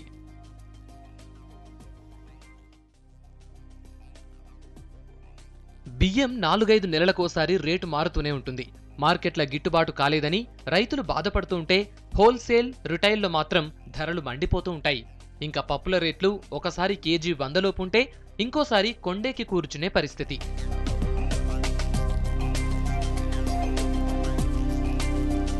జీఎస్టీల సామాన్యులు వాడే నిత్యావసరాల మీద పన్ను భారం తగ్గించి ఎగువ మధ్యతరగతి ఎక్కువ. And GST is yet another tool to make it go forward. Okay. Yeah. Doctor Sachin, एक सवाल कि आपको याद होगा कि डिमोनेटाइजेशन के बाद जो नेक्स्ट क्वार्टर आया था, उसके बाद जो भी जो ग्रोथ रेट है वो 6.1% आई थी. तब विपक्ष ने एक चिंता जताई थी. देखिए, हमने तो कहा था आपसे कि इसका इनिशियल इंपैक्ट नेगेटिव आएगा. क्या जीएसटी का initial impact first and second quarter में कुछ नेगेटिव हो सकता है? और चूंकि उससे क्या होता है कि आपकी इस तरह की न्यूज आती है कि देखिए जो फास्टेस्ट ग्रोइंग इकोनॉमी है उसमें कुछ सेटबैक आया है. देखिए, एक बड़ा कन्विक्शन के साथ ये कदम उठाया गया है और उसमें इतने बड़े पैमाने पर काम होने की संभावना है. आपकी रिपोर्ट ने बताया कि 5 करोड़ तक जीएसटी के जो इनवॉइसेस होंगे वो सिस्टम के एब्जॉर्ब करने की क्षमता है. तो उस बड़े कदम के साथ में कुछ वेरिएशन होगा. जैसा कि हमें खुद एप्रीहेंशन है कि कई चीज़ें ऐसी क्लासिफाई हो गई हैं अलग अलग ग्रुप्स में. आपने बताया फर्टिलाइजर को वापस कम दर में लाके रखा गया है. ये बदलाव लगातार होते रहेंगे और उसका कुछ असर होगा. ये भी पॉसिबल है कि इस क्वार्टर में उसका इम्पैक्ट ग्रोथ के ऊपर भी हो, लेकिन इससे हमें घबराने की आवश्यकता नहीं है. लॉन्ग टर्म में हम सही दिशा में हैं. It's a packed central hall. Senior ministers of the government, they're waiting for the arrival of Pranab Mukherjee. You can see on your television screens. Simrat Kaur. Also, earlier the images were being shown of senior BJP leader Lal Krishna Advani. Also, Minister of External Affairs Sushma Swaraj there in the event. Former Prime Minister H.D. Devegowda will also be sharing the dais with Prime Minister Modi and President Pranab Mukherjee. Nitin Gadkari there. So, Jitendra Singh, External Affairs Minister Sushma Swaraj. So, all the senior ministers present in this central hall waiting for the big launch of GST at night. जी बिल्कुल. और चूंकि सभी लोग पहुंच चुके हैं और हमारे साथ मौजूद विश्वजीत रेड्डी साहब को भी वहां पर जाना है. बहुत धन्यवाद, आपने समय निकाला, आपको वहां जाना है, लिहाजा आपको इजाज़त है. लेकिन हम अपने दर्शकों को लगातार ये विजुअल्स दिखा रहे हैं. आप जा सकते हैं बहुत हमारे इस कार्यक्रम में आने के लिए. और जैसा हम आपको बता रहे हैं कि चूंकि सेंट्रल हॉल लगभग भर चुका है, तमाम केंद्रीय मंत्री, सांसद, गणमान्य व्यक्ति, तमाम राज्यों के वित्त मंत्री भी इस कार्यक्रम में वहां पर पहुंचे हैं. और अब सिर्फ राष्ट्रपति श्री प्रणब मुखर्जी का, प्रधानमंत्री श्री नरेंद्र मोदी का इंतजार किया जा रहा है, चूंकि वो वहां पर कुछ ही समय के बाद पहुंचने वाले हैं. और उसके बाद इस कार्यक्रम की आधिकारिक तौर पर शुरुआत होगी और मध्यरात्रि को ठीक 12 बजे राष्ट्रपति नई कर प्रणाली को यानी कि जीएसटी को लागू करेंगे. लेकिन इस देश में जो चिंता है वो संभवतः कल से कुछ दूर होना शुरू हो जाएगी कि क्या चीजें सस्ती हुई हैं, क्योंकि इस देश का आम नागरिक संभवतः इस बात को लेकर ज्यादा परेशान है कि जीएसटी एक नई तरह की कर व्यवस्था अगर लागू होती है तो उससे चीजें सस्ती होंगी या फिर महंगी होंगी. मध्यम वर्गीय या फिर जो गरीब तबका है वो इस बात को जानने में, समझने में लगा रहा पिछले कुछ हफ्तों और महीनों में कि आखिरकार चीजें सस्ती हो रही हैं या नहीं, कौन कौन से सेगमेंट में कौन कौन सी चीजें सस्ती होंगी, किस तरह का असर पड़ेगा. हालांकि जानकार इस बात को मानते हैं कि अभी तक पूरी स्थिति साफ तब संभवतः तब हो पाएगी जब ये प्रणाली व्यवस्था लागू की जाएगी. और आज रात से चूंकि लागू होनी है, सरकार ने इस तरह का फैसला किया है, लिहाजा कल के बाद जो कुछ भी स्थिति है वो सामने आना शुरू होगी. कई तरह की चिंताएं, कई तरह की कंप्लेन भी आएंगी कि आखिरकार इसमें लागू करने में, इनवॉइसेस को भेजने में, उनका ऑनलाइन सबमिट करने में किस तरह की दिक्कतें आती हैं. लेकिन अपने आप में एक बड़ा महत्वपूर्ण फैसला सरकार की तरफ से. और जैसा कि हमने आपको बताया कि तकरीबन 17 साल की मेहनत के बाद, तमाम सरकारों की और मंत्रियों की मेहनत के बाद आखिरकार जीएसटी लॉन्च होने जा रहे हैं. एक इस तरह की व्यवस्था जो कि इस देश में एक देश एक बाजार और एक तरह का कर प्रणाली, एक तरह की कर व्यवस्था लागू होगी।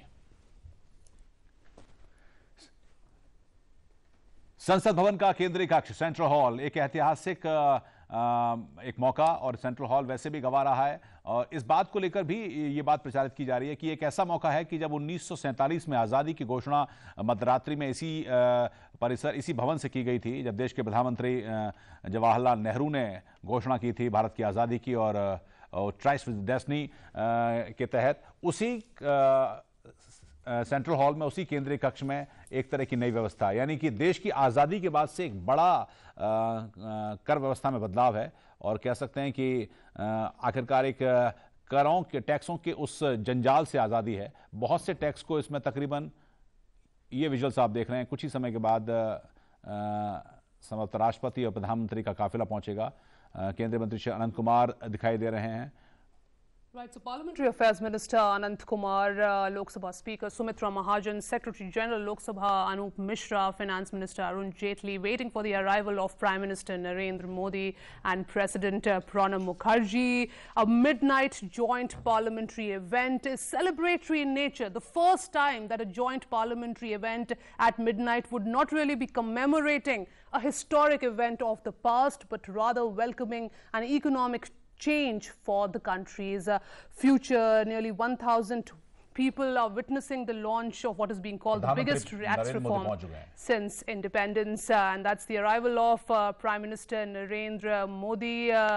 The mind behind the launch of goods and services tax, bringing in the centre and states together on one page to implement, really mooting the whole Team India concept, being greeted by Lok Sabha Speaker Sumitra Mahajan, Finance Minister Arun Jaitley, Parliamentary Affairs Minister Anant Kumar.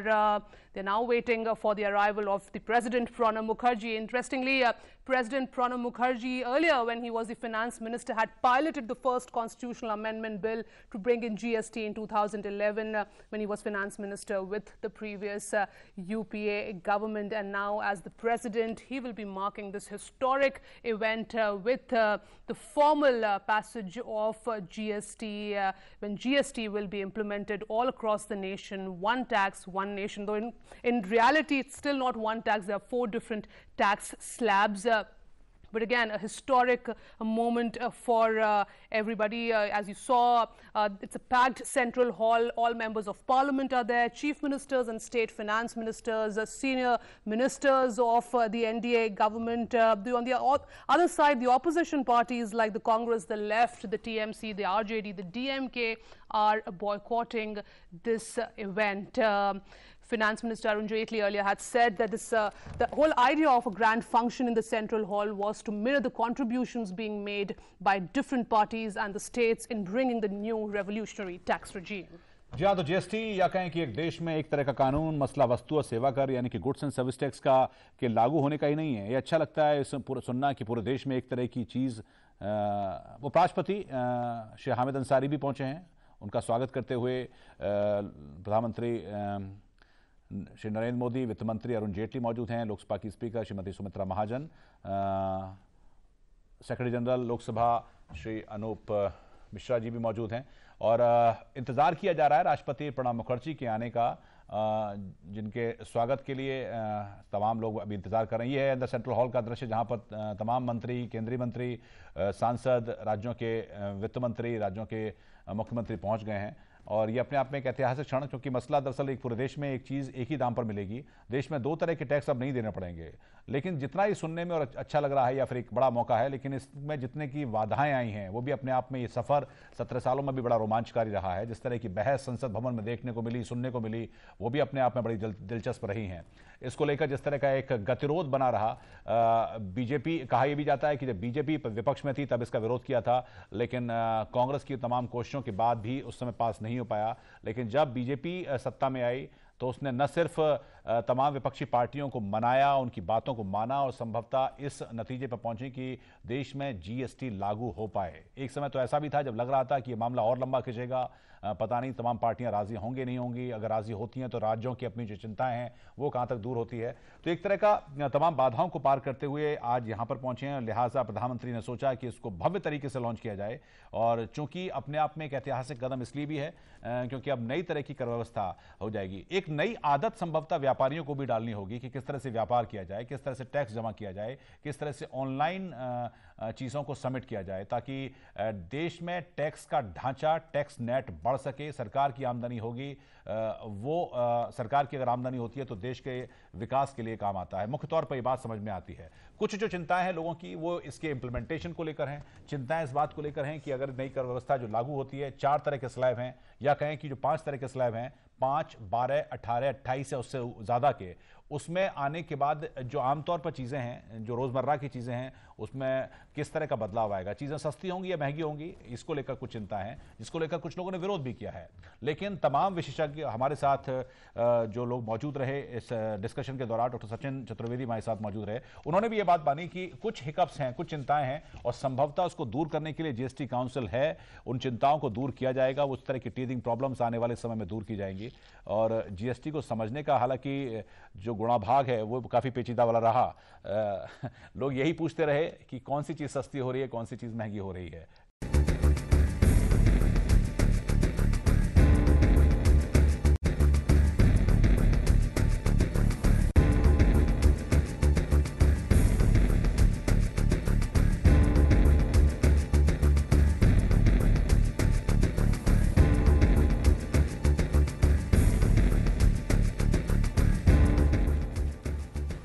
GST అమలు సమావేశానికి parliament సిద్ధమైంది. చరిత్రాత్మక ఘట్టం కోసం parliament భవనాన్ని ముస్తాబు చేశారు. విద్యుత్ లైట్ల వెలుతురుతో పార్లమెంటు భవనం ధగధగా మెరిసిపోతోంది.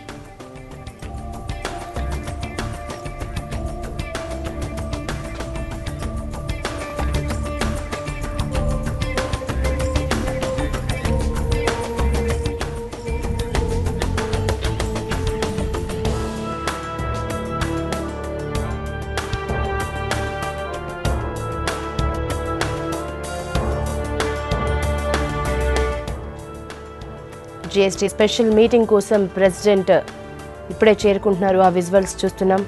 మొత్తానికి జీఎస్టీ స్పెషల్ మీటింగ్కి అన్ని ఏర్పాట్లు పూర్తయ్యాయి. ఆ తర్వాత మహారాజులందరూ అక్కడికి విచ్చేస్తున్నారు.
జీఎస్టీ స్పెషల్ మీటింగ్ కోసం రాష్ట్రపతి, ఉపరాష్ట్రపతి, ప్రధాని అందరూ పార్లమెంట్ సెంట్రల్ హాల్కి చేరుకుంటున్నారు. ఆ విజువల్స్ చూస్తున్నాం. కాసేపట్లో జీఎస్టీ అమల్లోకి రానుంది. ఎగ్జాక్ట్గా 12 o'clock గంట మోగనుంది జీఎస్టీ అమలు సమావేశానికి సంబంధించి పార్లమెంట్ సిద్ధమైంది. ఈ చరిత్రాత్మక ఘట్టం కోసం పార్లమెంట్ భవనాన్ని also has his contribution in the GST. He had piloted the first constitutional amendment bill to bring in GST in 2011 when he was finance minister with the previous UPA government. So we are sure that he had his own element in the GST, and it's a great moment for him as well when he will be speaking about the big launch of GST July 1st tomorrow at the stroke of midnight. GST will be implemented across the nation, and it is not just a victory of a party or government, it is a victory for democratic ethos of India and a victory for everyone. जी हाँ, तमाम राज्यों तमाम पार्टियों को invite किया गया था, लेकिन महामहिम राष्ट्रपति जी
His Excellency the President, Shri Pranab Mukherjee, the Vice President, the Honorable Shri Hamid Ansari, the Prime Minister, the Honorable Shri Narendra Modi ji, the Speaker of the Lok Sabha, the Honorable Srimati Sumitra Mahajan, a former Prime Minister and senior leader of the country, Shri H.D. Devagowda ji, everyone from the members of the Council of Ministers to the ministers of the state governments, officials, members of Parliament, and other dignitaries assembled on this historic occasion. We have assembled today for an important moment in the journey of our great nation. We are in the process of making history with the launch of the Goods and Services Tax. At the midnight hour,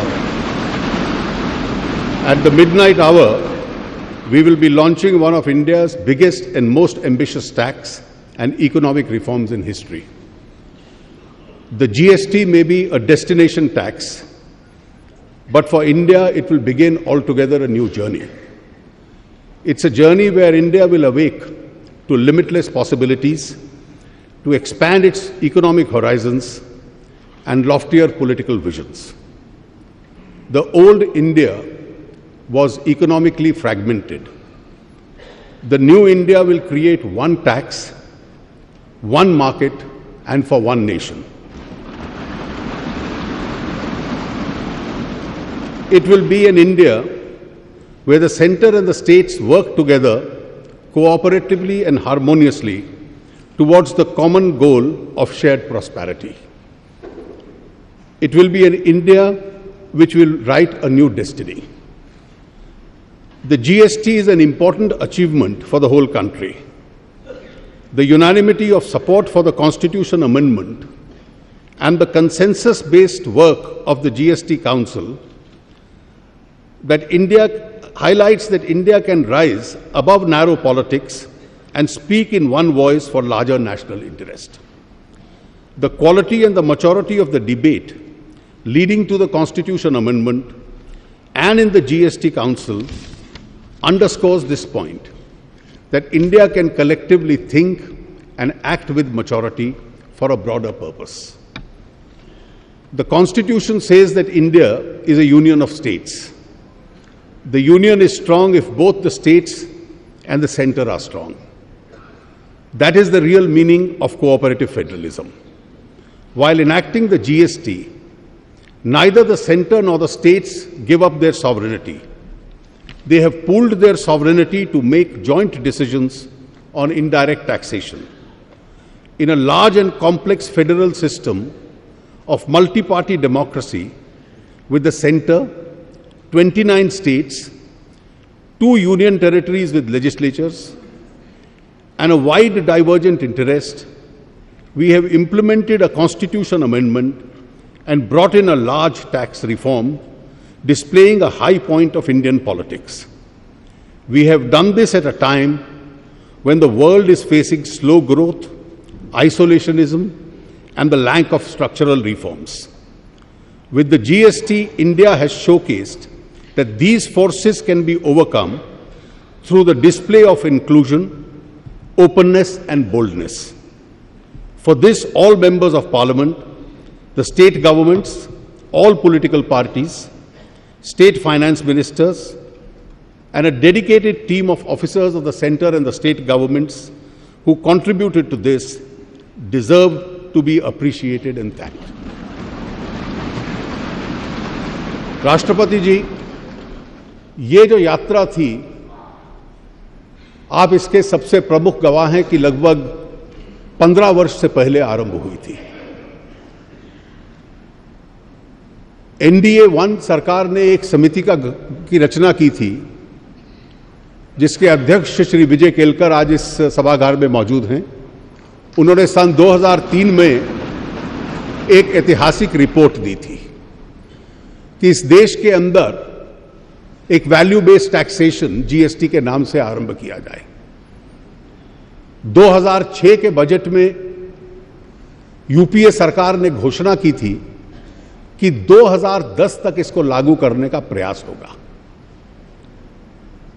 और 2011 के budget में जब महामहिम राष्ट्रपति जी ने उस वक्त वित्त मंत्री की हैसियत में बजट पेश किया था, तो उसके तुरंत बाद आपने संविधान संशोधन भी देश के सामने रखा था, जिसके माध्यम से राज्य और केंद्र अपने अधिकारों को एकत्रित करके गुड्स एंड सर्विस टैक्स की रचना करें। आपकी उस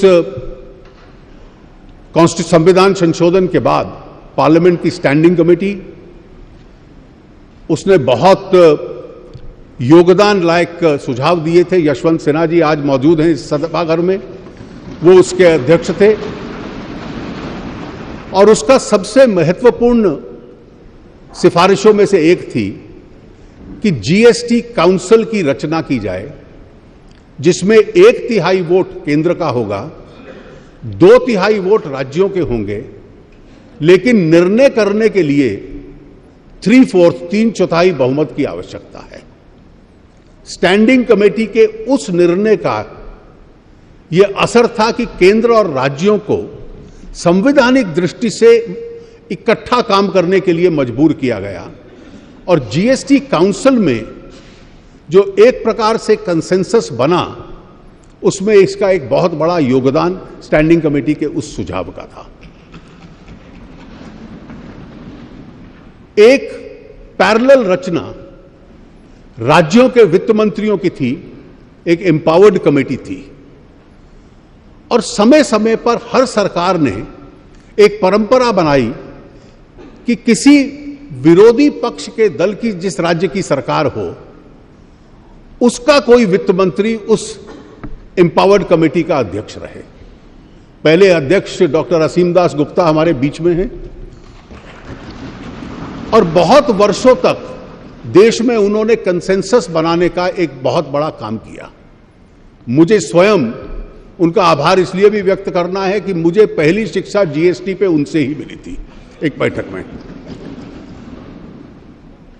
प्रोफेसर दास गुप्ता के बाद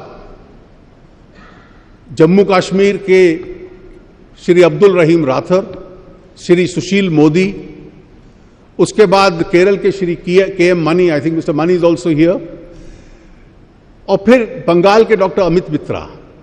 ये एक राज्यों के बीच में आम राय बनाते रहे और इस पूरे इतिहास के बाद इस देश ने कि राजनीति ने ऐसी एक मैच्योरिटी का एक उदाहरण पेश किया, जिसका सबसे बड़ा सबूत यह था कि संविधान संशोधन संसद के दोनों सदनों में सर्वमत से पास हुआ, जिससे जीएसटी काउंसिल की रचना हुई। उस रचना के बाद काउंसिल की पहली जिम्मेवारी थी कि केंद्र के लिए और राज्यों के लिए कानून बनाए। वो सभी कानून 5 केंद्र के लिए, 1 सभी राज्यों के लिए सर्वसम्मति से बने। संसद ने उसे सर्वसम्मति से पास किया, राज्यों ने एक मत से पास किया और आज वो एक वास्तविकता के रूप में हमारे सामने आया है। जीएसटी काउंसिल 18 बार मिल चुकी है। कुछ बैठकें सुबह से शाम तक और 2-2, 3-3 दिन चलती हैं और एक भी निर्णय पर वोट करवाने की आज तक आवश्यकता नहीं पड़ी। हर एक निर्णय सर्वसम्मति से हुआ, जिसमें अलग अलग राजनीतिक दलों के प्रतिनिधि थे, अलग अलग राज्य सरकारों के प्रतिनिधि थे और एक मत से हर निर्णय उसमें हुआ। अभी तक 24 रेगुलेशंस बन चुके हैं। राज्य और केंद्र के अधिकार क्षेत्रों के बारे में बंटवारा क्या रहेगा, उस पर निर्णय हो चुका है। 1211 कमोडिटीज हैं जिस पे टैक्सेशन तय करना था। बिना मतभेद के, बिना किसी डिसेंट के एक एक कमोडिटी का टैक्स सर्वमत से तय हुआ और उसके पीछे भी 2 सिद्धांत थे कि एक, आम और गरीब आदमी पर ज्यादा बोझ ना पड़े, रेवेन्यू न्यूट्रल रहे कि जितना राजस्व राज्य और केंद्र इकट्ठा करते हैं कम से कम वो बरकरार रहे, और जो मौजूदा टैक्सेशन ढांचा है उससे बहुत अधिक किसी के ऊपर बोझ ना पड़े। Principle of equivalence, revenue neutrality and know unnecessary burden on the weaker sections. और इसका स्वाभाविक एक लाभ हमारे देश को होने वाला है। आज की जो व्यवस्था थी, उस व्यवस्था में राज्यों में और केंद्र में मिलाकर 17 ट्रांजैक्शन टैक्स हैं, 1717, 23 सेस हैं। उन सब को समाप्त कर दिया गया है और उनके स्थान पर केवल एक टैक्स रहेगा। उस हर टैक्स के लिए अलग रिटर्न जाता था, आज एक रिटर्न जाएगा। हर एक असेसी को अलग अलग टैक्सेशन अधिकारियों के साथ इंटरफेस करना पड़ता था, आज केवल उसको अपने सॉफ्टवेयर के साथ एक रिटर्न के माध्यम से इंटरफेस करना पड़ेगा। और केवल सॉफ्टवेयर के ऊपर रजिस्ट्रेशन ले लेना, और उस रजिस्ट्रेशन के बाद हर महीने की 10 तारीख तक केवल एक फॉर्म भरना कंप्यूटर पे कि मेरी पिछले महीने की ट्रांजैक्शन क्या है उस पर डाल देना, और उसके माध्यम से टैक्स के ऊपर टैक्स न लगना। ये इसकी विशेषता है। पूरे देश के अंदर अलग अलग राज्यों में अलग अलग रेट और चुंगी नाकाओं के ऊपर ट्रकों की भीड़ वो समाप्त होगी, और एक प्रकार से सिंगल फ्लो गुड्स और सर्विसेज का पूरे देश के अंदर इसके बाद होगा। और इसका एक और लाभ है कि जो एक बार आपने टैक्स दे दिया इनपुट्स के ऊपर, आउटपुट के स्तर पे उसका आपको लाभ मिलने लगेगा। महंगाई के ऊपर भी लगाम लगेगी, टैक्स अवॉइडेंस कठिन होगा, रेट पहले की तुलना में कम होंगे, देश की जीडीपी को लाभ मिलेगा, और जो अधिक राज्यों को और केंद्र को साधन मिलेंगे वो इस देश के गरीब की सेवा करने के लिए उनको एक अवसर उपलब्ध होगा। राज्य ने, केंद्र ने, सभी राजनीतिक दलों ने, सभी सांसदों ने, सभी विधानसभाओं के सदस्यों ने, सभी राज्य सरकारों ने एक मत से इसमें कार्य किया है। यहां विशेष रूप से मैं सबका बहुत बहुत आभार व्यक्त करता हूं। जीएसटी काउंसिल के जो सदस्य हैं, राज्यों के वित्त मंत्री, वो सुबह से शाम तक कई दिनों तक बैठे रहे इन निर्णयों को लेने के लिए, और एक लगन के साथ उनकी सहायता में जो अधिकारी राज्यों के और केंद्र के रात रात भर लगे रहे। जो देश में बहुतों को उम्मीद नहीं थी कि 1 जुलाई का टारगेट मीट हो पाएगा, उस टारगेट तक पहुंचने का उन्होंने हम लोगों को एक आज उसके लिए तैयार कर दिया है। मैं विशेष रूप से उन सभी अधिकारियों का बहुत बहुत आभार, और आप सब सांसद जो आए हैं उन सब का बहुत बहुत आभार व्यक्त करते हुए मैं माननीय प्रधानमंत्री जी से आग्रह करूंगा कि आपके माध्यम से आपको और पूरे देश को वो संबोधित करें। धन्यवाद।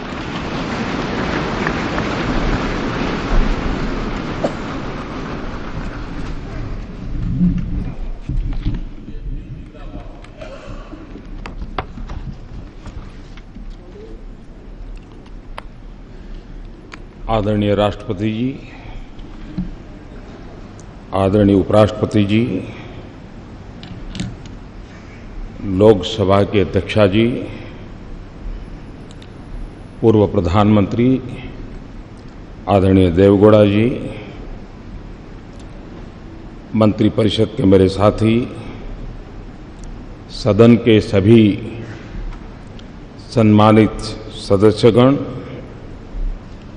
और विविध क्षेत्र से पधारे हुए सभी वरिष्ठ महानुभाव,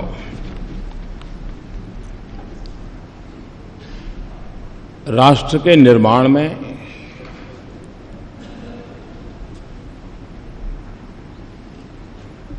कुछ ऐसे पल आते हैं जिस पल पर हम किसी नए मोड़ पर जाते हैं, नए मुकाम की ओर पहुंचने का प्रयास करते हैं।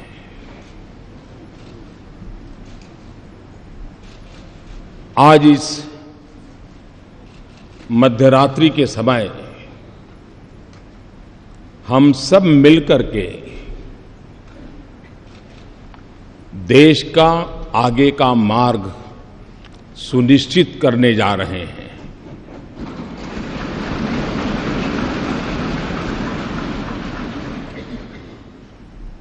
कुछ देर बाद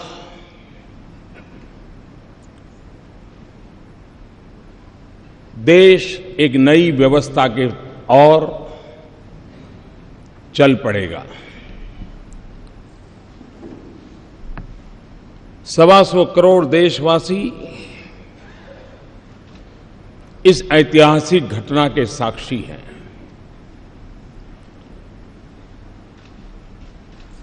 जीएसटी की ये प्रक्रिया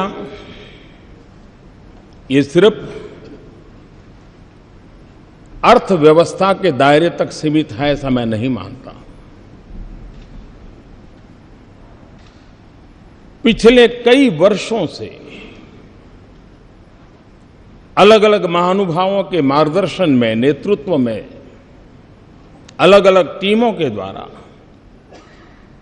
जो प्रक्रियाएं चली हैं, वो एक प्रकार से भारत के लोकतंत्र की, भारत के संघीय ढांचे की, कोऑपरेटिव फेडरलिज्म के हमारे कंसेप्ट की एक बहुत बड़ी मिसाल के रूप में आज ये अवसर हमारा आया है।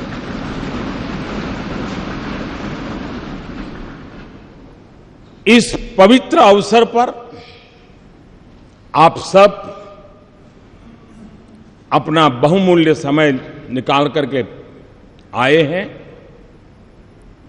मैं हृदय से आपका स्वागत करता हूं, आपका आभार व्यक्त करता हूं।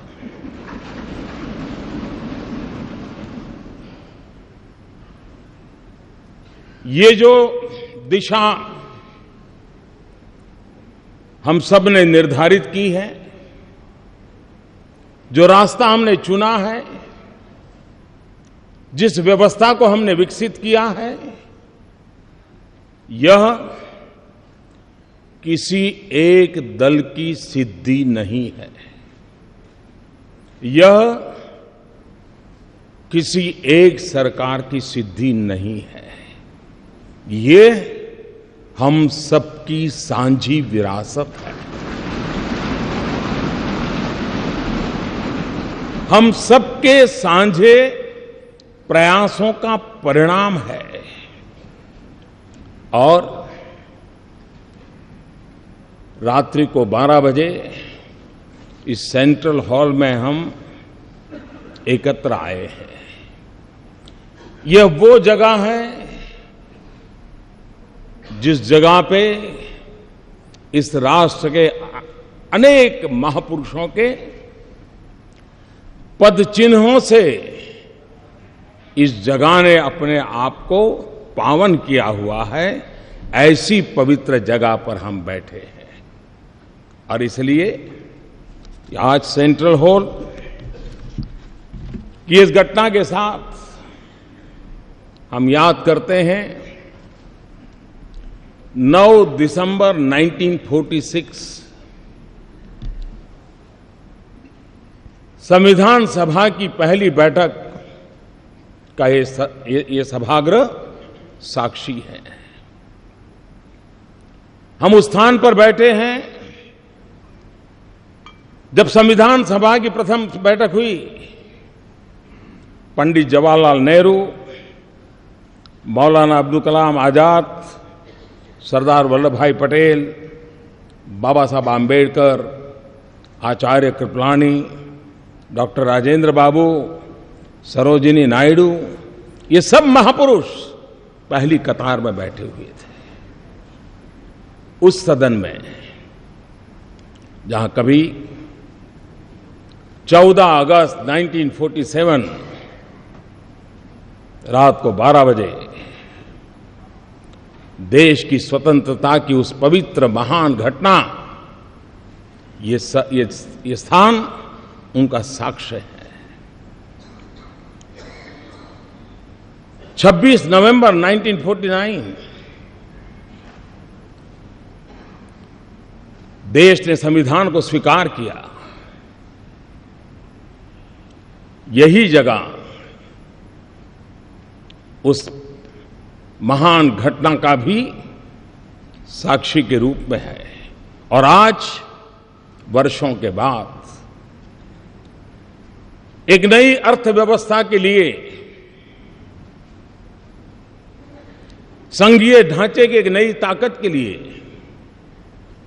जीएसटी के रूप में इसी पवित्र स्थान से बढ़कर के मैं समझता हूं कोई और स्थान नहीं हो सकता है इस काम के लिए।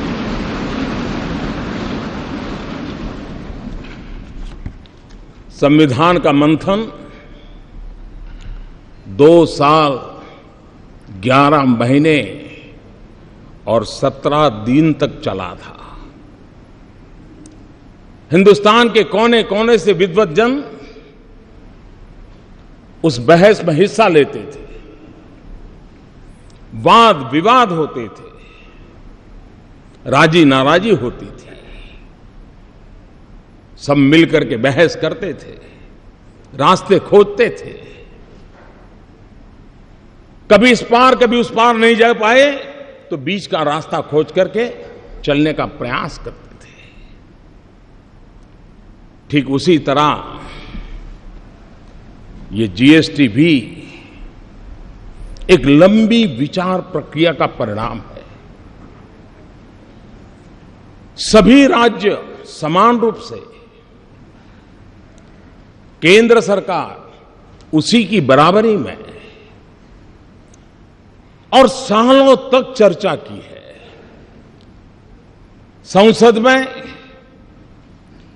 इसके पूर्व के भी सांसदों ने, उसके पूर्व के सांसदों ने लगातार इस पर बहस की है। एक प्रकार से best brains of the country, उन्होंने लगातार इस काम को किया है और उसी का परिणाम है कि आज ये जीएसटी को हम साकार रूप में देख सकते हैं। जब संविधान बना तो संविधान ने पूरे देश के नागरिकों को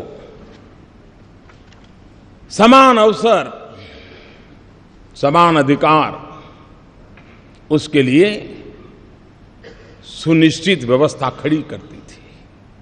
और आज जीएसटी एक प्रकार से सभी राज्यों के उन मोतियों को एक धागे में परोने का और आर्थिक व्यवस्था के अंदर एक सुचारू व्यवस्था लाने का एक अहम प्रयास है। जीएसटी ये कोऑपरेटिव फेडरलिज्म की एक मिसाल है जो हमें हमेशा हमेशा और अधिक साथ मिलकर चलने की ताकत देगी। जीएसटी ये टीम इंडिया का क्या परिणाम हो सकता है, ये टीम इंडिया की कर्तृत्व शक्ति का, सामर्थ्य का परिचायक है। ये जीएसटी काउंसिल केंद्र और राज्य ने मिलकर के उन व्यवस्थाओं को विकसित किया है जिसमें गरीबों के लिए जो पहले उपलब्ध सेवाएं थी उन सारी सेवाओं को बरकरार रखा है। दल कोई भी हो, सरकार कहीं की भी हो, गरीबों के प्रति संवेदनशीलता इस जीएसटी के साथ जुड़े हुए सब लोगों ने समान रूप से उसकी चिंता की है। मैं जीएसटी काउंसिल को बधाई देता हूं। अब तक इस काम का नेतृत्व जिन जिन लोगों ने किया है, अरुण जी ने विस्तार से कहा था, मैं उसका पुनरावर्तन नहीं करता हूं। मैं उन सबको भी बधाई देता हूं। इस प्रक्रिया को जिन जिन लोगों ने आगे बढ़ाया उन सबको मैं बधाई देता हूं। आज जीएसटी काउंसिल की 18वीं मीटिंग हुई और थोड़ी देर के बाद जीएसटी लागू होगा। ये भी संजोग है कि गीता के भी 18 अध्याय थे और जीएसटी काउंसिल की भी 18 मीटिंगें हुई और आज हम उस सफलता के साथ हम आगे बढ़ रहे हैं। एक लंबी प्रक्रिया थी, परिश्रम थी, शंका आशंकाएं थी, राज्यों के मन में गहरे सवाल थे, लेकिन अथाग पुरुषार्थ, परिश्रम, दिमाग की जितनी भी शक्ति उपयोग में लाई जा सकती है, ला करके इस कार्य को पार किया है। चाणक्य ने कहा था,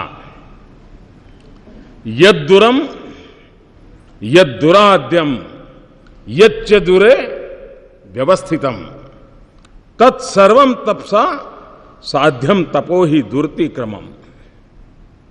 चाणक्य के इस वाक्य ने हमारी इस पूरी जीएसटी प्रक्रिया को बड़े अच्छे ढंग से कहा है।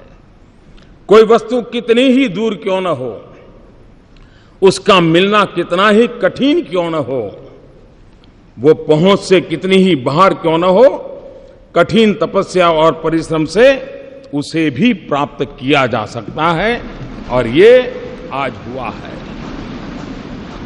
हम कल्पना करें कि देश आजाद हुआ, 500 से ज्यादा रियासतें थी।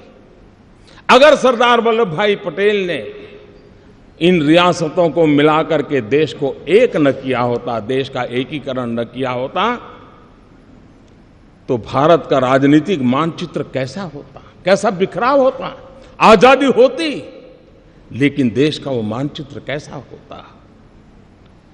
जिस प्रकार से सरदार वल्लभ भाई पटेल ने रियासतों को मिलाकर के एक राष्ट्रीय एकीकरण का बहुत बड़ा काम किया था, आज जीएसटी के द्वारा आर्थिक एकीकरण का एक महत्वपूर्ण काम हो रहा है।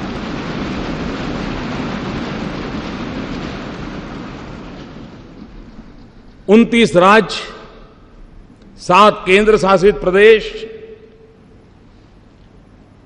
केंद्र के 7 टैक्स, राज्यों के 8 टैक्स और हर चीजों के अलग अलग टैक्स का हिसाब लगाएं, 500 प्रकार के टैक्स कहीं न कहीं अपना रोल कर रहे थे।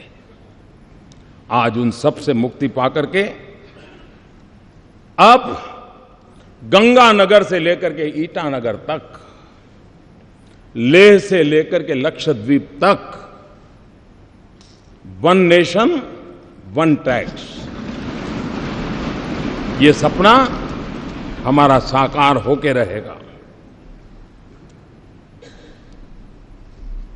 और जब इतने सारे टैक्स, 500 अलग अलग हिसाब लगाए, 500 टैक्स। आल्बर्ट आइंस्टाइन प्रखर वैज्ञानिक, उन्होंने एक बार बड़ी मजेदार बात कही थी। उन्होंने कहा था, दुनिया में अगर कोई चीज समझना सबसे ज्यादा मुश्किल है तो वो है इनकम टैक्स। ये आल्बर्ट आइंस्टाइन ने कहा था। मैं सोच रहा था अगर वो यहां होते तो पता नहीं ये सारे टैक्स देख करके क्या कहते, क्या सोचते। और इसलिए, और हमने देखा है कि उत्पाद के अंदर के उत्पादन में तो ज्यादातर कोई बहुत असमानता नहीं आती है, लेकिन जब प्रोडक्ट बाहर जाता है, राज्यों के अलग अलग टैक्स के कारण असमानता दिखती है।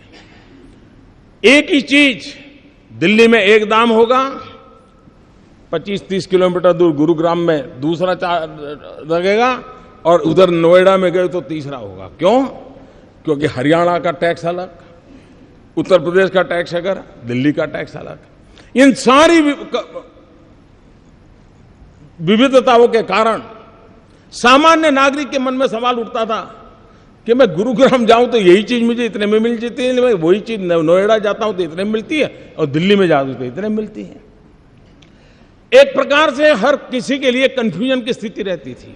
और पूंजी निवेश में भी विदेशों के लोगों के लिए यह सवाल रहता था कि भाई किस एक व्यवस्था हम समझते हैं और काम कहीं सोचते हैं तो दूसरे राज्य में दूसरी व्यवस्था सामने आती है, और एक कंफ्यूजन का माहौल बना रहता था। आज उस पर से हम मुक्ति की ओर आगे बढ़ रहे हैं। अरुण जी ने बड़ा विस्तार से वर्णन किया है कि जीएसटी के कारण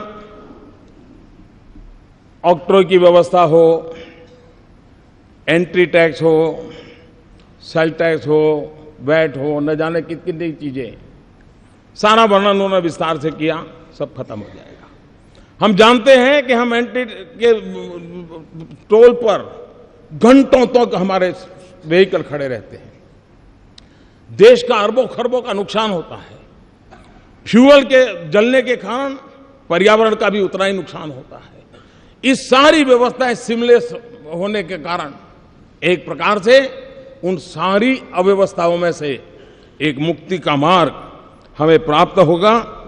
कभी कभार पेरिसेबल गुड खास करके समय पर पहुंचना बहुत आवश्यक होता था, लेकिन वो जब नहीं पहुंचता था तो उसके कारण उस पहुंचाने वाले का भी नुकसान होता था और जो प्रोसेसिंग करता था उसका भी नुकसान होता था। इन सारी जो व्यवहार जीवन की अव्यवस्थाएं थी, उन अव्यवस्थाओं से आज हम मुक्ति पा रहे हैं और हम आगे बढ़ रहे हैं। जीएसटी के तौर पर देश एक आधुनिक टैक्सेशन सिस्टम की ओर आज कदम रख रहा है, बढ़ रहा है। एक ऐसी व्यवस्था है जो ज्यादा सरल है, ज्यादा पारदर्शी है। एक ऐसी व्यवस्था है जो काले धन को और भ्रष्टाचार को रोकने में एक अवसर प्रदान करती है। एक ऐसी व्यवस्था है जो ईमानदारी को अवसर देती है, जो ईमानदारी से व्यापार करने के लिए एक नया उत्साह और उमंग भरने की व्यवस्था इससे मिलती है। एक ऐसी व्यवस्था है जो नए गवर्नेंस के कल्चर को भी लेकर के आती है और जिसके द्वारा जीएसटी हम लेकर के आए हैं।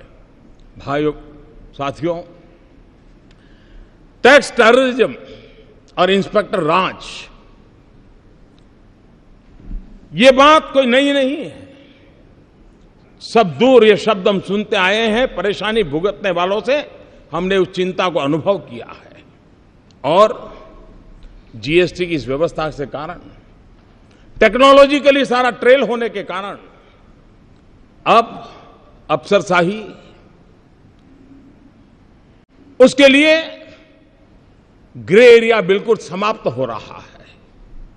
उसके कारण जो सामान्य व्यापारियों को, सामान्य कारोबारियों को, अफसरों के द्वारा जो परेशानियां होती रही हैं, उससे मुक्ति का मार्ग इस जीएसटी के द्वारा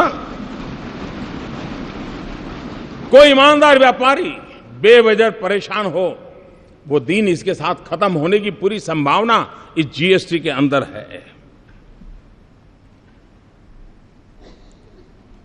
इस पूरी व्यवस्था में छोटे व्यापारियों को 20 लाख तक का व्यापार करने वालों को पूरी तरह मुक्ति दे दी गई है और जो 75 लाख तक है उनको भी कम से कम इस चीजों से जुड़ना पड़े, इसकी व्यवस्था की है।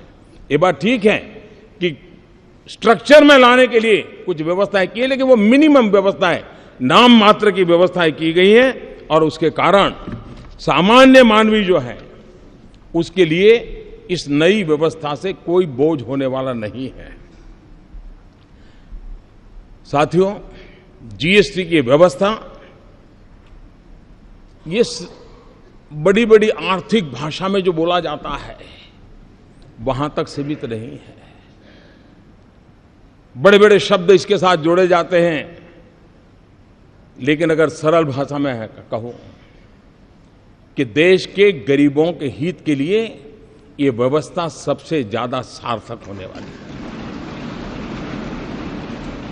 आजादी के 70 साल के बाद भी हम गरीबों तक जो पहुंचा नहीं पाए हैं, ऐसा नहीं कि प्रयत्न नहीं हुए हैं, सब सरकारों ने प्रयत्न किए हैं, लेकिन संसाधनों की मर्यादा रही है कि हम हमारे देश के गरीब की उन आवश्यकताओं की पूर्ति में कहीं न कहीं कम पड़े हैं। अगर हम संसाधनों को सुव्यवस्थित ढंग से, और बोझ किसी एक पर न जाए, बोझ स्प्रेड हो जाए, हॉरिजॉन्टल जितना हम स्प्रेड करें उतना ही देश को वर्टिकल ले जाने की सुविधा बढ़ती है। और इसलिए उस दिशा में जाने का काम, अब वो कच्चा बिल पक्का बिल ये सारी खेल खत्म हो जाएंगे, बड़ी सरलता हो जाएगी। और मुझे विश्वास है छोटे मोटे व्यापारी भी ये जो गरीब को बेनिफिट मिलने वाला है वो जरूर उसको ट्रांसफर करेंगे, ताकि गरीब का भला हम लोगों को आगे बढ़ाने के लिए बहुत बहुत काम आने वाला है। कभी कभी आशंकाएं होती हैं कि ये नहीं होगा, डिकना नहीं होगा, फलाना नहीं होगा। और हमारे देश में हम जानते हैं कि जब 10th और 12th के रिजल्ट ऑनलाइन देने की शुरुआत की और एक साथ सब गए जब, तो सारा हैंगअप हो गया और दूसरे दिन खबर यही बन गई कि ऐसा हो गया। आज भी काफी इसी चर्चा होती है। ये बात ठीक है कि हर किसी को टेक्नोलॉजी नहीं आती है, लेकिन हर परिवार में 10वीं 12वीं का अगर विद्यार्थी है तो उसको ये सारी चीजें आती हैं। कोई मुश्किल काम नहीं, इतना सरल है। घर में 10वीं 12वीं का विद्यार्थी भी रहता है तो चीजें छोटे से व्यापारी को भी, और वो मदद कर सकता है, रास्ता निकल सकता है। जो लोग आशंकाएं करते हैं, मैं कहता हूं कृपा करके ऐसा मत कीजिए।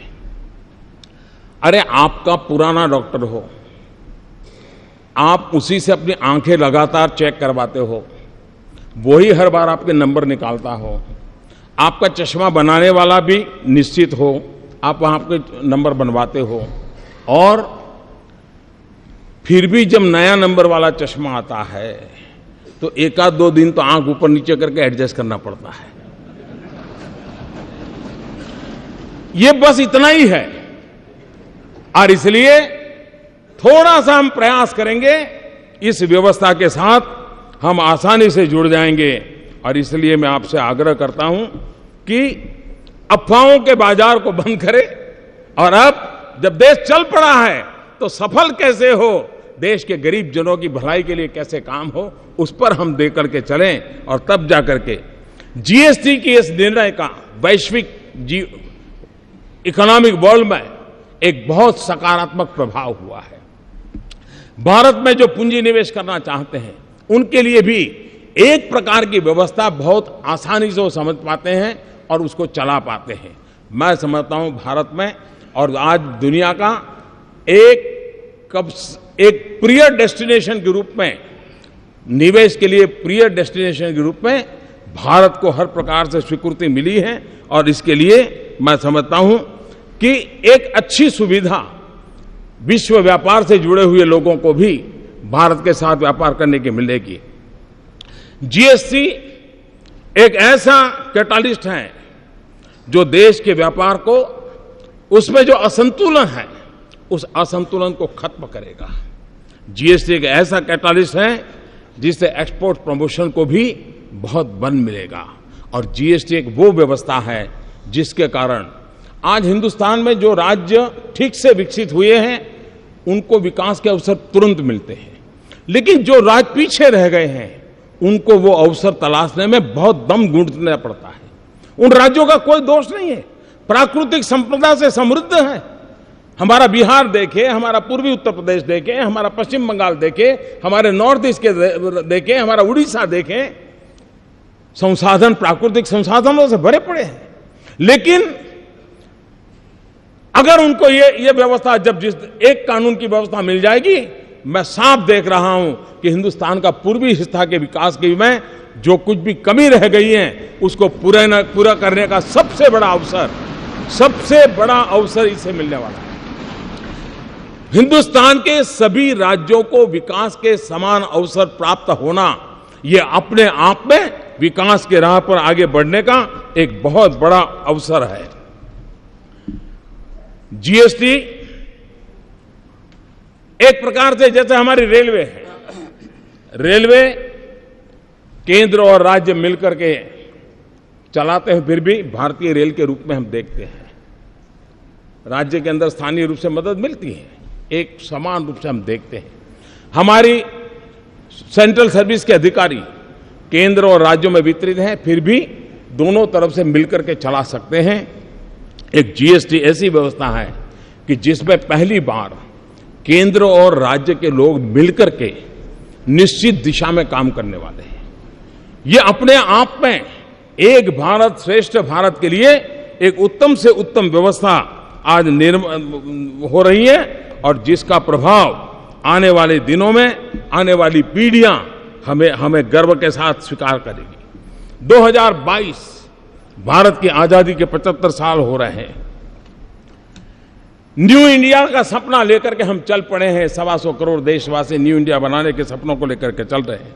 और इसलिए भाइयों बहनों, जीएसटी एक अहम भूमिका अदा करेगी। और हम लोगों ने जिस प्रकार से प्रयास किया है, लोकमान्य तिलक जी ने जो गीता रहस्य लिखा है, उस गीता रहस्य के समापन में उन्होंने वेद का एक मंत्र को उसमें समाहित किया है, और उस वेद का मंत्र आज भी हम लोगों के लिए प्रेरणा देने वाला है। और लोकमान्य तिलक जी ने कहा है, उसका उल्लेख किया हुआ है, मूलतः ऋग्वेद का एक श्लोक है, समानी वह आकृति ही समाना हृदयानी वह समानमस्तु वो मनो यथा वह सुसहासति। आप लोगों का संकल्प, निश्चय और भाव, अभिप्राय एक समान रहे, आप लोगों के हृदय एक समान हो, जिससे आप लोगों का परस्पर कार्य सर्वत्र एक साथ भली प्रकार से हो सके, इस भाव से लोकमान्य तिलक जी ने भी हमें आज परिणाम दिया है। जीएसटी न्यू इंडिया की एक टैक्स व्यवस्था है। जीएसटी डिजिटल भारत की टैक्स व्यवस्था है। जीएसटी सिर्फ ईज ऑफ डूइंग बिजनेस नहीं है, GST way of doing business की भी एक दिशा दे रहा है। जीएसटी सिर्फ एक टैक्स रिफॉर्म नहीं है, लेकिन वो आर्थिक रिफॉर्म का भी एक अहम कदम है। जीएसटी आर्थिक रिफॉर्म से भी आगे एक सामाजिक रिफॉर्म का भी एक नया तबका, जो एक ईमानदारी के उत्सव की दिशा में ले जाने वाला ये बन रहा है।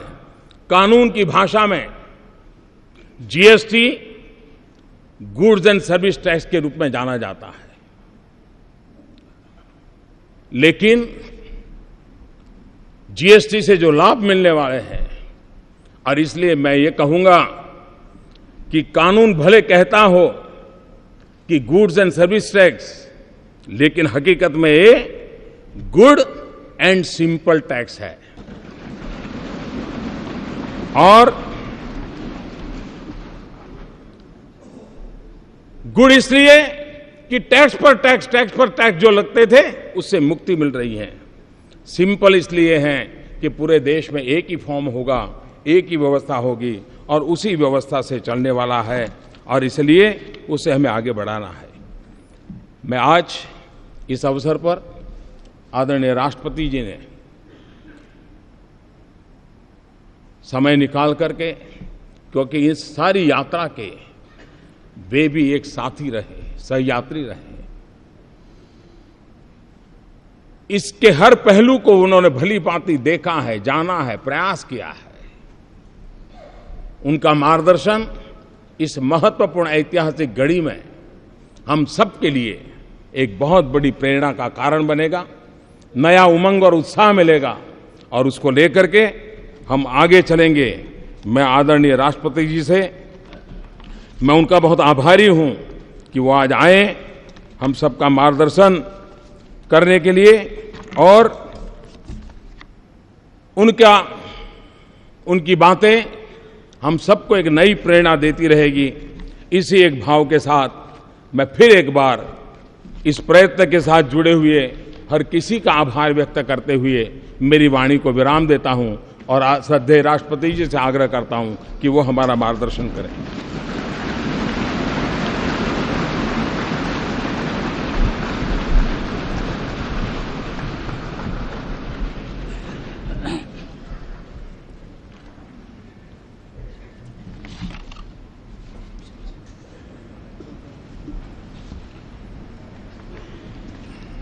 Shri Muhammad Hamid Ansari, Vice President of India, Prime Minister Shri Narendra Modi, former Prime Minister Shri H.D. Deve Gowda, Srimati Sumitra Mahajan, Speaker Lok Sabha, Shri Arun Jaitley, Finance Minister, India, Union Ministers, Members of Parliament, distinguished guests, ladies and gentlemen. In a few minutes from now, we will witness the launch of Goods and Services Tax, a unified tax system in the country.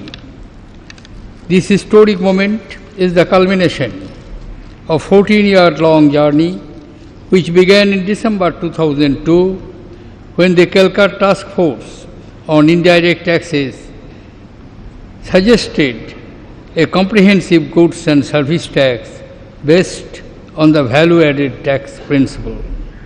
The proposal to introduce the GST was first mooted in the budget speech for the financial year 2006-07.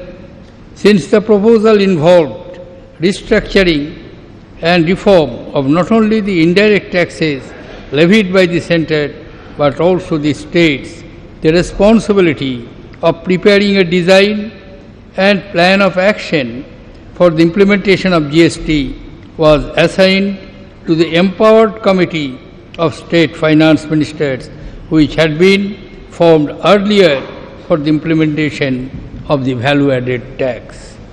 The empowered committee released the first discussion paper on goods and service tax in November 2009.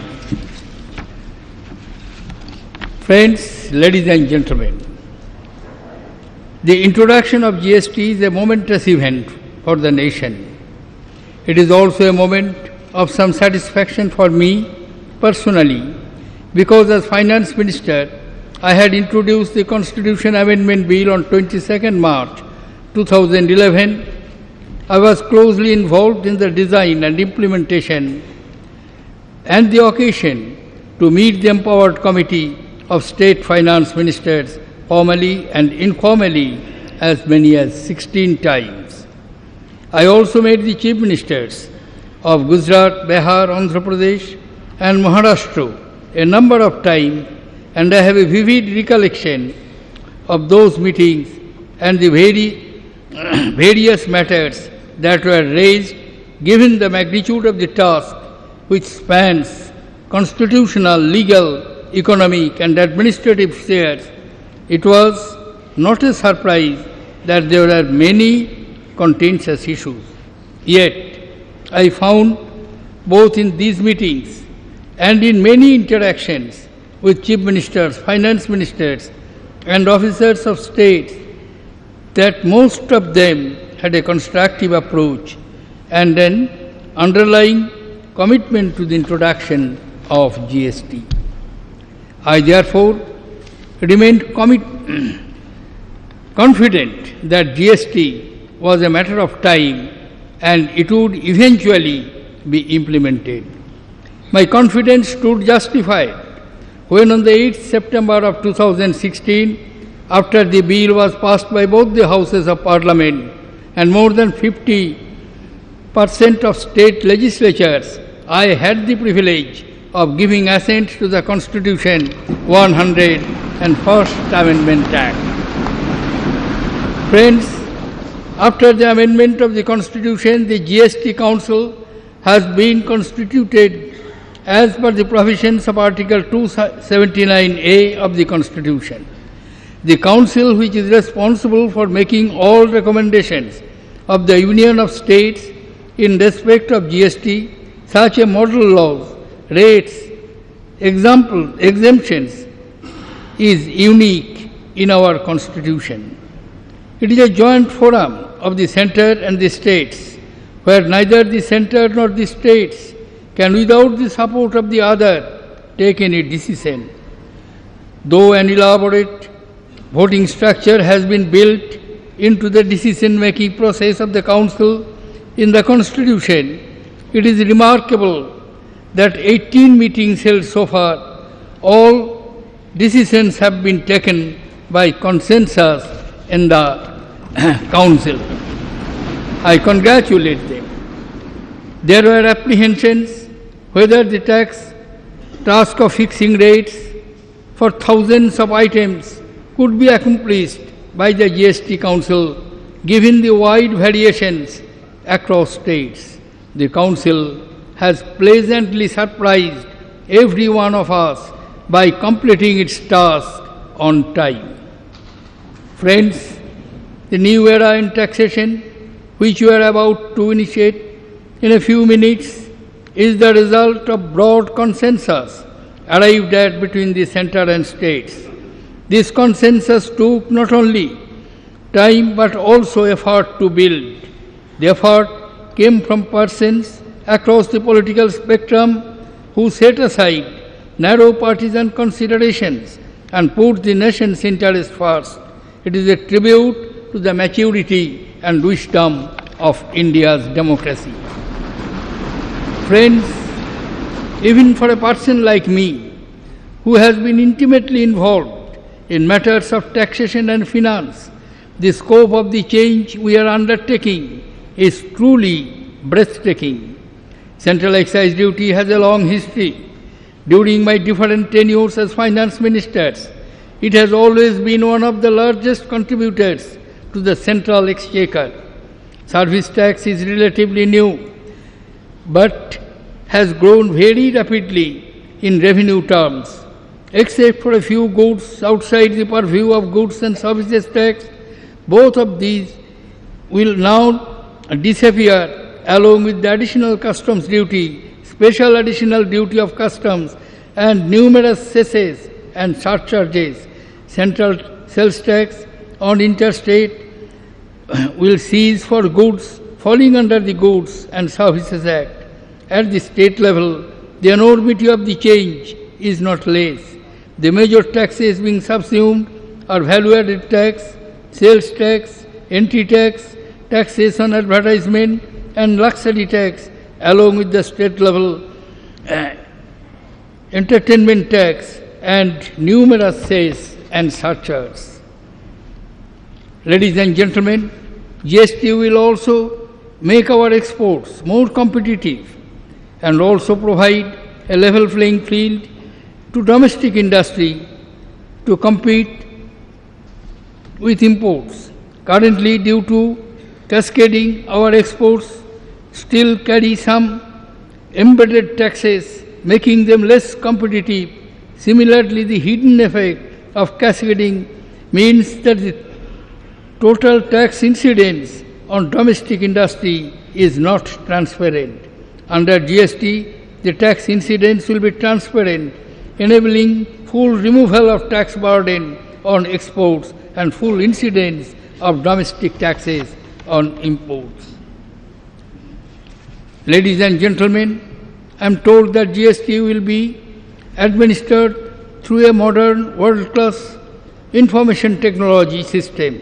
I recall that in July 2010, I had set up an empowered group of development of IT systems required for the GST regime under the chairmanship of Sri Nandan Nilekani. Subsequently, in April 2012, a special purpose vehicle, GST network, was approved for creation by the government for GST implementation. This was to ensure that we have no time, and as and when the legislative framework is in position, the technical infrastructure should be ready to take forward GST. I am told that a key feature of the system is that buyers will get credit of tax paid on inputs only when the seller has actually paid taxes to the government. This creates a strong incentive for buyers to deal with the honest and compliant sellers who pay their dues. Friends, GST is a disruptive change, no doubt. It is similar to the introduction of the VAT when there was initial resistance. When a change of the magnitude is undertaken, however positive it may be, there are bound to be some teething troubles and difficulties in the initial stage. We will have to solve these with understanding and speed to ensure that it does not impact the growth momentum of the economy. Success of such major change always depends on their effective implementation in the months to come. Based on the experience of actual implementation, the GST Council and the central and state government should continuously review the design and make improvements in the same constructive spirit as it has been displayed till now. In conclusion, I would like to express my deep appreciation for all those who made tremendous efforts to make this path-breaking legislation. Thank you. Jai Hind.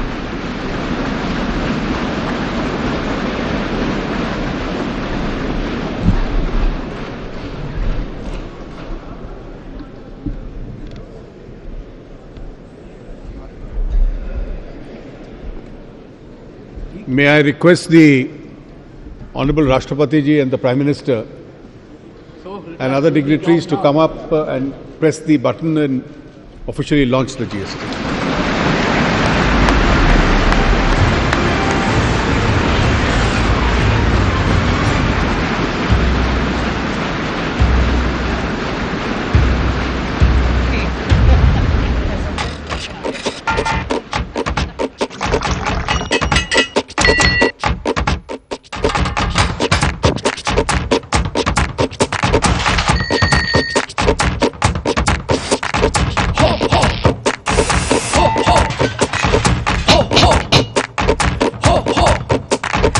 ता तिरकट दिन ता तिरकट धा धा तीन ना तिरकट दिन ता तिन तिरकट धा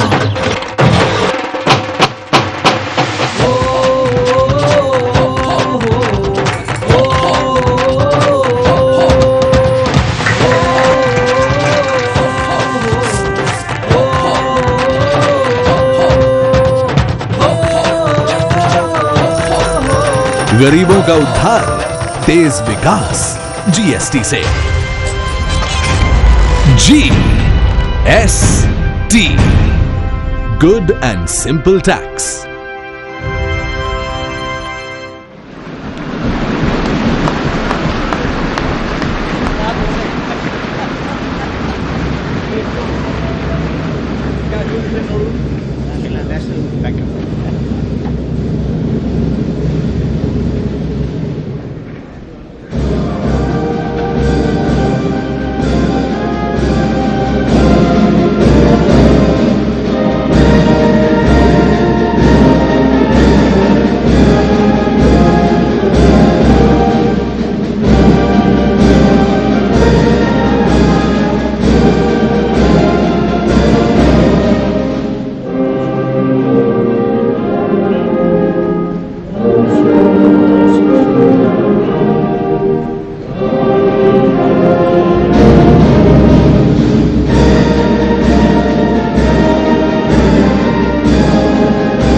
Right, so India has created a historic moment today.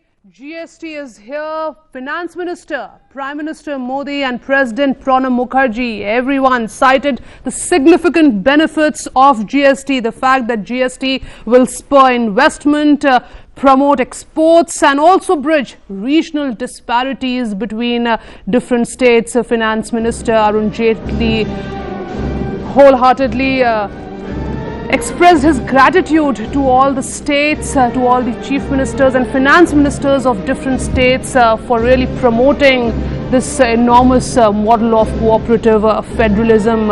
Prime Minister Modi said that GST is in fact a result of deliberations and discussions. It will subsume 17 states and central taxes and 23 cess.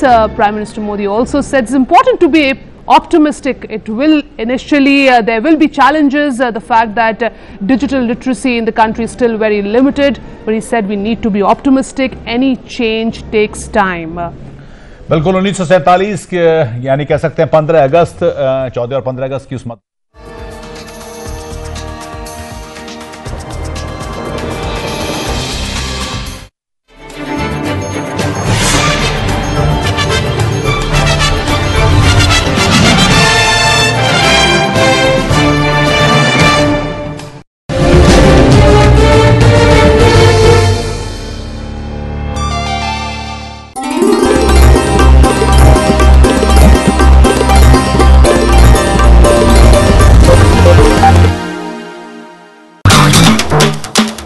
Teenmaar వార్తలు co-sponsored by Homeocare International, Telangana, Andhra Pradesh, Karnataka, Tamil Nadu, Puducherry. Meera Hair Fall Control Herbal Oil. प्रतिरोजु Meera.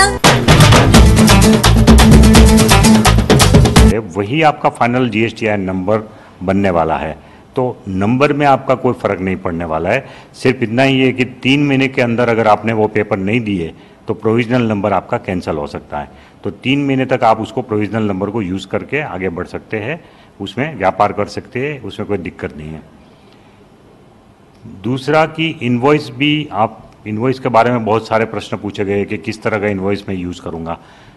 तो आप जो invoice बना रहे हैं वो उसके लिए कोई फॉर्मेट पर्टिकुलर नहीं है, लेकिन हमारे इनवॉइस रूल्स जो है उसको ज़रा देख लीजिए। उसमें मेन डिटेल आनी चाहिए कि आप माल कितनी अमाउंट का दे रहे हैं, कितना किसको दे रहे हैं, और कुछ ऐसी आवश्यक चीज़ें और अगर B2B में आप सेल कर रहे हैं, किसी बिजनेस को सेल कर रहे हैं, तो जिस बिजनेस को आप सेल कर रहे हैं उनका भी GSTN नंबर चाहिए उसमें। तो ऐसी जो आवश्यक डिटेल है वो होगी तो कोई भी प्रकार का इनवॉइस आप उसमें इशू कर सकते हैं। इनवॉइस 200 रुपये से नीचे का हो तो आपको